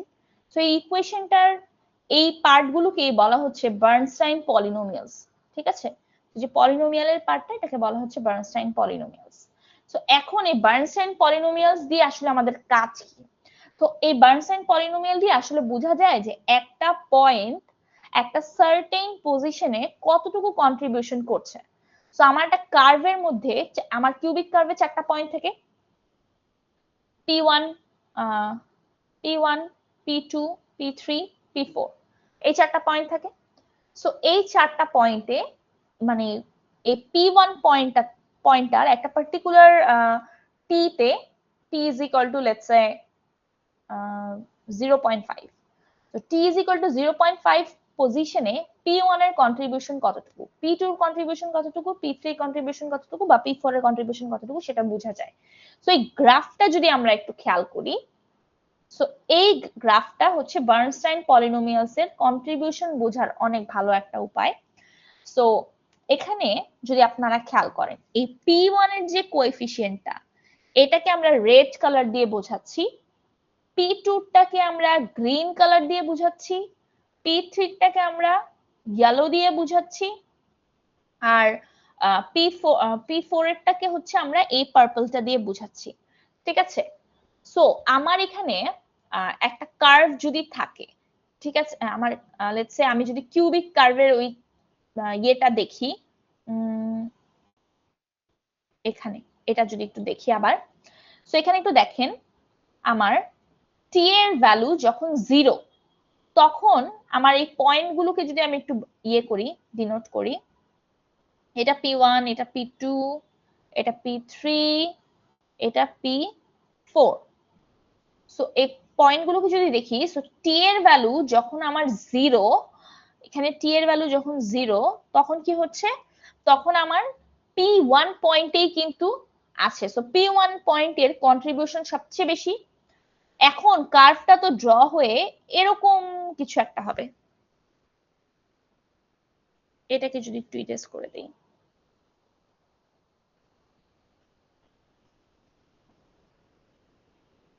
সো কার্ভটা আমার লেটস সে এরকম কিছু একটা আসতেছিল, তাই না? সো এটা আসলে সুন্দর করে ড্র করা হয়নি, আমি যদি একটু এটা বাড়াই দিই, আচ্ছা এবার এটাকে নামাই। সো খেয়াল করেন, এখানে আমার t এর ভ্যালুটা যখন 0, তখন কিন্তু পয়েন্টটা আছে কোথায়, আমার P1, ঠিক আছে? সো এখানে P1 এর কন্ট্রিবিউশন সবচেয়ে হচ্ছে বেশি, P4 এর সবচেয়ে কম, P3 P2 ও দূরে দূরে আছে, সো ওদেরও কন্ট্রিবিউশন কম। এখন আমি যদি t এর ভ্যালু বাড়াই, let's say t is equal to 0.5 A Aslam, so এই পয়েন্টটাতে আসি, মনে করেন এই পয়েন্টটা থেকে আমার P2 আর P3 এর ডিসটেন্স কিন্তু সেম, তাই না? সো এখানে P2 আর P3 এর কন্ট্রিবিউশন কিন্তু সেম হবে। আবার আমি যদি t is equal to 1 এ চলে আসি, তাহলে এখানে আমার কি P4 এর কন্ট্রিবিউশন সবচেয়ে বেশি, P1 এর সবচেয়ে কম, P2 P3 এরও কম, বাট P1 এর চেয়ে তাদের কন্ট্রিবিউশন মানে তারা তো একটু ডিস্টেন্সটা হচ্ছে তাদের কম P1 এর চেয়ে। তো মেইনলি আসলে আমরা দেখবো কার কন্ট্রিবিউশন সবচেয়ে বেশি। তো এই P4 পয়েন্টের কন্ট্রিবিউশন হচ্ছে T1 এর সবচেয়ে বেশি, 0.5 এ P2 আর P3 এর কন্ট্রিবিউশন বেশি। আবার P1 এর ক্ষেত্রে t is equal to 0 তে P1 এর কন্ট্রিবিউশন সব থেকে বেশি। তো এইভাবে করে আমরা আসলে t এর ভ্যালুর উপর ডিপেন্ড করে কিন্তু কন্ট্রিবিউশনটা বুঝতে পারছি। এখন দেখবো যে গ্রাফে এটা কিভাবে বলা হয়েছে। তো এই যে এই গ্রাফটা, এখানে গ্রাফটাকে যদি একটু দেখি ভালোভাবে, তো এখানে দেখেন এখানে আমার t এই যে এইটা এটা হচ্ছে t is equal to t এর জন্য, হ্যাঁ এটা হচ্ছে t সাইড আর এটা হচ্ছে ওয়েট, এটা বোঝাচ্ছে ওয়েট কোন কোন কোএফিসিয়েন্টের পার্টের কোন পয়েন্টের আর কি ওয়েট কত বেশি সেটা বোঝাচ্ছে, ঠিক আছে। সো এটা হচ্ছে একটা ওয়েট ভার্সেস টি এর একটা গ্রাফ। তো এখানে দেখেন t is equal to যখন 0 তখন কার ওয়েট সবচেয়ে বেশি, এই রেড পয়েন্ট, রেড গ্রাফটার ওয়েট সবচেয়ে বেশি, মানে P1 পয়েন্টের কন্ট্রিবিউশন সবচেয়ে বেশি বা ওয়েট সবচেয়ে বেশি। এটা কিন্তু একটু আগে আমরা ওখান থেকেও দেখে আসলাম, ওই আমরা যে সিমুলেশনটা দেখছিলাম সেখান থেকেও দেখে আসছি যে t is equal to 0 থাকা মানে P1 পয়েন্টেই থাকে তখন ওই মুহূর্তে। তারপরে দেখেন যখন আমার let's say t is equal to 0.5 এ আসি, তো t is equal to 0.5 এ আমার যদি খেয়াল করেন এখানে কিন্তু আমার কন্ট্রিবিউশন সবচেয়ে বেশি কার, কন্ট্রিবিউশন সবচেয়ে বেশি হচ্ছে গ্রিনের আর হচ্ছে ইয়েলোর, তাই না। সো গ্রিন আর ইয়েলো কি P2 আর P3, ওই কার্ভে কিন্তু আমরা দেখে আসছিলাম যে মানে একদম 0.5 এ কি P2 আর P3 থেকে সেম ডিসটেন্সে ছিল, তাই এখানে একদম মাঝামাঝি আসছে। আবার আমি হচ্ছে t is equal to 1 যদি চিন্তা করি, t is equal to 1 এ আমার P4 এর কন্ট্রিবিউশন সবচেয়ে বেশি ছিল কারণ পয়েন্টটা P4 এই ছিল। সো এই ওয়েটটা যদি খেয়াল করেন এখানে এই পার্পল গ্রাফের ওয়েট সবচেয়ে বেশি মানে T3, P4 এর কন্ট্রিবিউশন এখানে সবচেয়ে বেশি, সো P4 এর ওয়েটও সবচেয়ে বেশি। তো এখান থেকে আমরা কিন্তু ওয়েট আর মানে মানে প্রতিটা পয়েন্টের টি, প্রত্যেকটা পার্টিকুলার টি ভ্যালুর জন্য ওই পার্টিকুলার পয়েন্টে মানে কোন পয়েন্টের ওয়েটটা বেশি সেটা কিন্তু আমরা বুঝতে পারছি এই গ্রাফ থেকে। আমি আবার একটু রিপিট করি, ডিফারেন্ট ডিফারেন্ট টি এর জন্য আমরা হচ্ছে একটা পয়েন্ট পার্টিকুলার টি এর ভ্যালুর জন্য ওই টাইমে আমার কোন পয়েন্টের ওয়েট সবচেয়ে বেশি সেটা বুঝতে পারছি এই গ্রাফ থেকে। আপনারা ডিফারেন্ট ডিফারেন্ট পয়েন্ট নিয়ে ওই সিমুলেশনে যে দেখবেন যে আমার যেই পয়েন্টটা থেকে সবচেয়ে বেশি কাছে বা যার কন্ট্রিবিউশন সবচেয়ে বেশি, যেই কন্ট্রোল পয়েন্টের কন্ট্রিবিউশন সবচেয়ে বেশি, এই P1 P2 P3 P4 কে আগেও বলেছিলাম কন্ট্রোল পয়েন্ট বলা হচ্ছে। সো যেই কন্ট্রোল পয়েন্টের কন্ট্রিবিউশন সবচেয়ে বেশি দেখবেন ওইটার গ্রাফটাই সবচেয়ে বেশি উপরে আছে ওই পার্টিকুলার পয়েন্টে। So I hope Bernstein polynomials এর জিনিসটা বোঝা গেছে আর এই গ্রাফটাও আপনারা সবাই বুঝতে পেরেছেন। এই পর্যন্ত কোনো কোয়েশ্চেন থাকলে করতে পারেন। আচ্ছা, যদি কোনো কোয়েশ্চেন না থাকে তাহলে আমরা সামনে প্রসিড করি। তো এই গ্রাফটা থেকে আমরা আরেকটা ইম্পর্টেন্ট জিনিস বুঝতে পারি, সেটা হচ্ছে যে আমরা একটা পার্টিকুলার টাইমে লেটস সে আমার তো এখানে তো ওয়েট, প্রতিটা ওয়েটের তো আবার ভ্যালু আছে। সো মনে করেন আমি যদি এই পয়েন্টটা চিন্তা করি, সো এই পয়েন্টে আমার হচ্ছে P1 এর জন্য একটা ওয়েট পাবো আমি, P2 এর জন্য একটা ওয়েট পাবো, P3 এর জন্য একটা ওয়েট পাবো আর P4 এর জন্য একটা ওয়েট পাবো, ঠিক আছে। সো মানে এই ওয়েট গুলো যদি আমি চিন্তা করি, এখানে এটার জন্য একটা ভ্যালু আসবে, P1 এর জন্য একটা, P2 এর জন্য একটা, P4 এর জন্য একটা, এরকম P3 এর জন্য একটা, 0 পয়েন্ট সামথিং করে কোনো একটা ভ্যালু আসবে। তো যেই ভ্যালুগুলো আসবে ওগুলোকে যদি আমি অ্যাড আপ করি তখন আমি আসলে আপ টু 1 একটা ভ্যালু পাবো, ঠিক আছে। সো এই জিনিসটা এখানে বলা হয়েছে sum of polynomials is equal to 1। So আমি যদি এগুলোকে আবার অ্যাড আপ করি তাহলে হচ্ছে আমি 1 পাবো, ঠিক আছে। সো এটা বুঝাচ্ছে, এখান থেকে আসলে বুঝাচ্ছে যে একটা পয়েন্ট যেটা কার্ভের উপরে আছে সেটা হচ্ছে ওই কন্ট্রোল পয়েন্টগুলোর কনভেক্স কম্বিনেশন, ঠিক আছে। সো কনভেক্স কম্বিনেশন এটা একটা প্রপার্টি বুঝাচ্ছে যে ওই পয়েন্ট একটা মানে যে কোনো একটা পয়েন্ট, কার্ভের যে কোনো একটা পয়েন্ট হচ্ছে ওই কন্ট্রোল পয়েন্টগুলোর কনভেক্স কম্বিনেশন। কারণ কি এই পার্টিকুলার টাইমে আমি যে মানে পয়েন্টটা দেখছি, কার্ভের উপর যে পয়েন্টটা দেখছি ওটা কিন্তু বেসিকলি কি এই চারটা control point P1 P2 P3 P4 এর প্রত্যেকটার মানে ওয়েট মিলিয়ে প্রত্যেকটার আলাদা আলাদা কন্ট্রিবিউশন মিলিয়ে ওই জায়গায় আছে, তাই না? সো এখানে আমরা যদি ম্যাথমেটিক্যালি চিন্তা করি, এই ওয়েট গুলোকে অ্যাড করে আমি হচ্ছে দেখেন প্রতিটা ওয়েটকে অ্যাড করে আমি হচ্ছে আপ টু 1 পেতে পারি, তাই না? সো আমার কি মানে এই জিনিসটা থেকে আমি কনক্লুড করতে পারি যে আমার কার্ভের যে কোনো পয়েন্ট হচ্ছে কন্ট্রোল পয়েন্টগুলোর কনভেক্স কম্বিনেশন। আচ্ছা, সো এখানে কনভেক্স কম্বিনেশনের পরে আমাদের এখানেও আসলে ওই যে কিছু আপনার সিমুলেশন দেয়া আছে।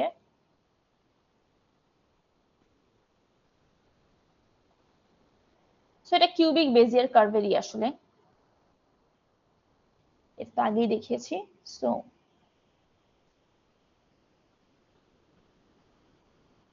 তারপর হচ্ছে এই যেটা একটু আগে বলে আসলাম যে সামেশনটা হচ্ছে আমার 1, তো এটা মানে হচ্ছে কনভেক্স হাল property. So what is convex হাল? আপনাদের যদি কনভেক্স হাল নিয়ে আইডিয়া থাকে বা না থাকে, যাই হোক আমি একটু কনভেক্স হালের ব্রিফটা বলে দিই। কনভেক্স হাল হচ্ছে, মনে করেন আমার এরকম পয়েন্ট, এই কিউবিক এর জন্য যে কন্ট্রোল পয়েন্ট গুলো দেখছিলাম, তাই না? সো পয়েন্টগুলি, কন্ট্রোল পয়েন্টগুলোকে দিয়ে যদি আমি একটা বাউন্ডারি করি, তাহলে আসলে আমি কনভেক্স হাল পাচ্ছি।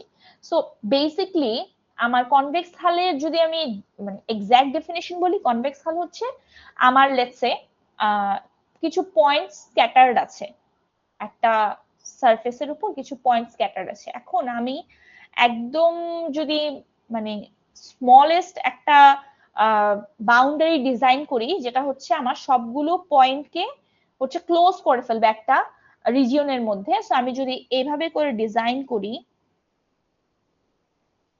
এটা কি সবচেয়ে স্মলেস্ট মানে সবচেয়ে স্মলেস্ট বাউন্ডারি বা সবচেয়ে স্মলেস্ট রিজিয়ন, যে রিজিয়নের মধ্যে সবগুলো পয়েন্ট আমার ক্লোজড হয়ে আছে।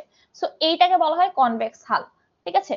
সো এই কনভেক্স হাল প্রপার্টিটা এখানে ইউজ করা হয়েছে যে আমার এটা বোঝানো হচ্ছে কি যে আমাদের যে কার্ভটা আছে, যদি একটু এখানে খেয়াল করি, এই যে কার্ভের কন্ট্রোল পয়েন্ট গুলোকে নিয়ে আমি হচ্ছে একটা করে বাউন্ডারি তৈরি করলাম। সো এই মানে এটা হচ্ছে এই কিউবিক বেজিয়ার কার্ভের মনে করেন হচ্ছে আপনার কনভেক্স হালটা, হ্যাঁ, কনভেক্স হাল। তো এখন আমি আমার এই কার্ভটাকে যতই মুভ করাই না কেন, যত ধরনের শেপই দেই না কেন, আমার আসলে এই বাউন্ডারি বক্স থেকে কখনোই এই কার্ভটা বের হবে না। সো এটাই বুঝাচ্ছে যে cubic Bezier curve must be bounded by convex hull of P1, P2, P3 and P4. So P1, P2, P3 দিয়ে আমি যে বাউন্ডারিটা তৈরি করলাম, ওই কিউবিক বেজিয়ার কার্ভটা আমার এই বাউন্ডারির ভেতরেই থাকবে। আমি যতই শেপ দিই না কেন, যতই শেপ চেঞ্জ করি না কেন, বাউন্ডারির ভেতরেই থাকবে, বাউন্ডারি থেকে বের হবে না। এটাই হচ্ছে কনভেক্স হাল প্রপার্টি, এটাই মেনে চলতে হবে, ঠিক আছে? সো এখানে আসলে এটাই বলেছে যে, এবং এটা কেন মেনে চলতে হবে?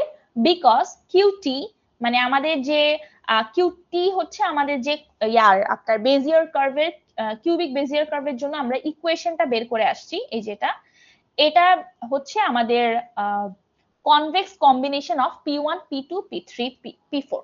সো কনভেক্স কম্বিনেশন কোত্থেকে পাচ্ছে ওরা? এই যে এই গ্রাফটা থেকে, এখান থেকে ওরা এটা কনক্লুড করলো যে এই আমাদের যে এই ইকুয়েশনটা, এটা হচ্ছে কনভেক্স কম্বিনেশন মেনে চলে। Convex combination P1 of P1, P2, P3, P4, তার মানে হচ্ছে কার্ভের উপরে যে কোনো একটা পয়েন্ট হচ্ছে আমার convex combination of this points. So যেহেতু এটা convex combination of this point, so definitely এই পয়েন্টগুলো দিয়ে যে কনভেক্স হালটা তৈরি হবে, ওই কনভেক্স হালের ভেতরেই এই কার্ভটা বাউন্ডেড থাকবে।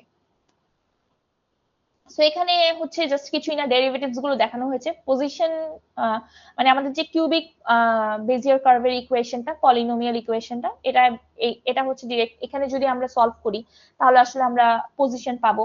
যদি এটা ডিফারেন্সিয়েশন করে কিউ প্রাইম টিটা সলভ করি, দেন উইল গেট ভেলোসিটি। যদি আমরা এটাকে আবার ডিফারেন্সিয়েট করি কিউ ডাবল প্রাইম, তখন অ্যাক্সেলারেশন পাচ্ছি। যদি এটাকে থার্ড টাইম ডিফারেন্সিয়েশন করা হয়, তখন যে টার্মটা পাবো সেটা হচ্ছে জল্ট। আচ্ছা, সো এখানে আসলে জাস্ট ভেলোসিটি কিভাবে বের করতে হয় সেটা দেখাচ্ছে। সো কিছুই না, 0 আর 1 বসিয়ে কিভাবে সলভ করতে হবে।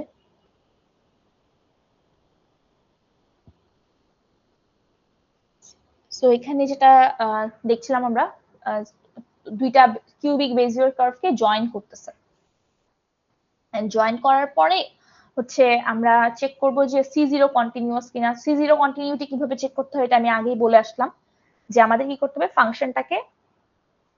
ফাংশনের ভেতরে হচ্ছে এই পয়েন্টের জন্য যদি বের করতে হয় তাহলে হচ্ছে এই গ্রাফটার জন্য আমরা হচ্ছে যে ফাংশনটা থাকবে সেটাতে হচ্ছে 1 বসাবো, আর এই গ্রাফটার জন্য যে ফাংশন থাকবে ওটাতে 0 বসাবো, বসিয়ে চেক করবো সেম কিনা। যদি সেম হয় তাহলে C0 কন্টিনিউয়াস। এখন এই যে গ্রাফটা দেখছি বা কার্ভটা দেখছি, সরি গ্রাফ না, কার্ভটা দেখছি, সো এই কার্ভটা হচ্ছে আমাদের কি C0 continuous, but C0 continuous is not enough for us, আমরা চাই এটা স্মুথ হোক। সো আমরা কিভাবে C1 কন্টিনিউটি এনশিওর করতে পারি এখানে? তো C0 কন্টিনিউটি এনশিওর করার জন্য আমাদের যেটা করতে হবে, ওদের ট্যানজেন্টকে বা ডিরেকশনকে সেম দিকে রাখতে হবে। সো আমি যদি একটু খেয়াল করি, C1 কন্টিনিউটি এট পয়েন্ট P4, আমি হচ্ছে পয়েন্ট P4 এ C1 কন্টিনিউটি এনশিওর করতে চাচ্ছি। Velocity of two curves at the joint must be equal, so ওদের ভেলোসিটি ডেফিনেটলি সেম হইতে হবে। তো আমি হচ্ছে এখানে a অফ t একটা ফাংশন দেওয়া আছে, b অফ t একটা ফাংশন দেওয়া আছে। তো a অফ যেহেতু ভেলোসিটি, সো ফার্স্টে ডিফারেন্সিয়েট করে নিলাম, a প্রাইম পেয়ে গেলাম, b প্রাইম পেয়ে গেলাম। এবার a প্রাইমে হচ্ছে এই সেগমেন্টের জন্য আমি 1 বসাবো, আর b প্রাইমে হচ্ছে এই সেগমেন্টের এই পয়েন্টের জন্য 0 বসাবো। তো বসিয়ে আপনি দেখবেন যদি পলিনোমিয়ালের ওই ইকুয়েশনে আপনি হচ্ছে কিউবিক বেজিয়ার কার্ভের ইকুয়েশনে আপনি যদি এটাকে ডিফারেন্সিয়েট করেন, ভেলোসিটির জন্য 1 আর 0 বসালে আপনি এরকম একটা কিছু পাবেন। সো এখান থেকে আমরা আসলে P5 এর জন্য দেখতে চাচ্ছি, যাতে করে মানে আমরা তো এখন P1 থেকে P4 ড্র করে ফেলেছি, সো এখন P5 এর দিকে যাব। সো P5 এর জন্য আমাদের কি ভ্যালু থাকতে হবে? সো P5 এর জন্য যদি আমার 2P4 মাইনাস P3 হয় তাহলে হচ্ছে আমার C1 কন্টিনিউটিটা হচ্ছে এখানে প্রিজার্ভ থাকবে বা মেইনটেইন হবে। সো এখন এখানে এটাকে C1 কন্টিনিউয়াস বানানোর জন্য তাহলে আমার এই যে P5 যে মানে পয়েন্টটা, ঠিক আছে, P5 যে কন্ট্রোল পয়েন্টটা, এটাকে আমার লক করে ফেলতে হবে। এটাকে লক করে ফেলতে হবে মানে এটার ভ্যালু ডেফিনেটলি আমি যাই করি না কেন 2P4 মাইনাস P3 মেইনটেইন করতে হবে, তাহলেই আমার এটা C1 কন্টিনিউয়াস হবে। সেখানেও এই জিনিসটা আর কি বলেছে যে this condition must hold to be C1 continuous, ঠিক আছে। সো এখন আর আমরা P5 কে কন্ট্রোল করতে পারবো না, P5 কে মুভ করিয়ে যে কিছু মানে করতে পারবো তা না, বিকজ এটা হচ্ছে মানে P5 এর ভ্যালুটা হচ্ছে এখন আমার P4 আর P3 দিয়ে ডিসাইড করা হয়েছে।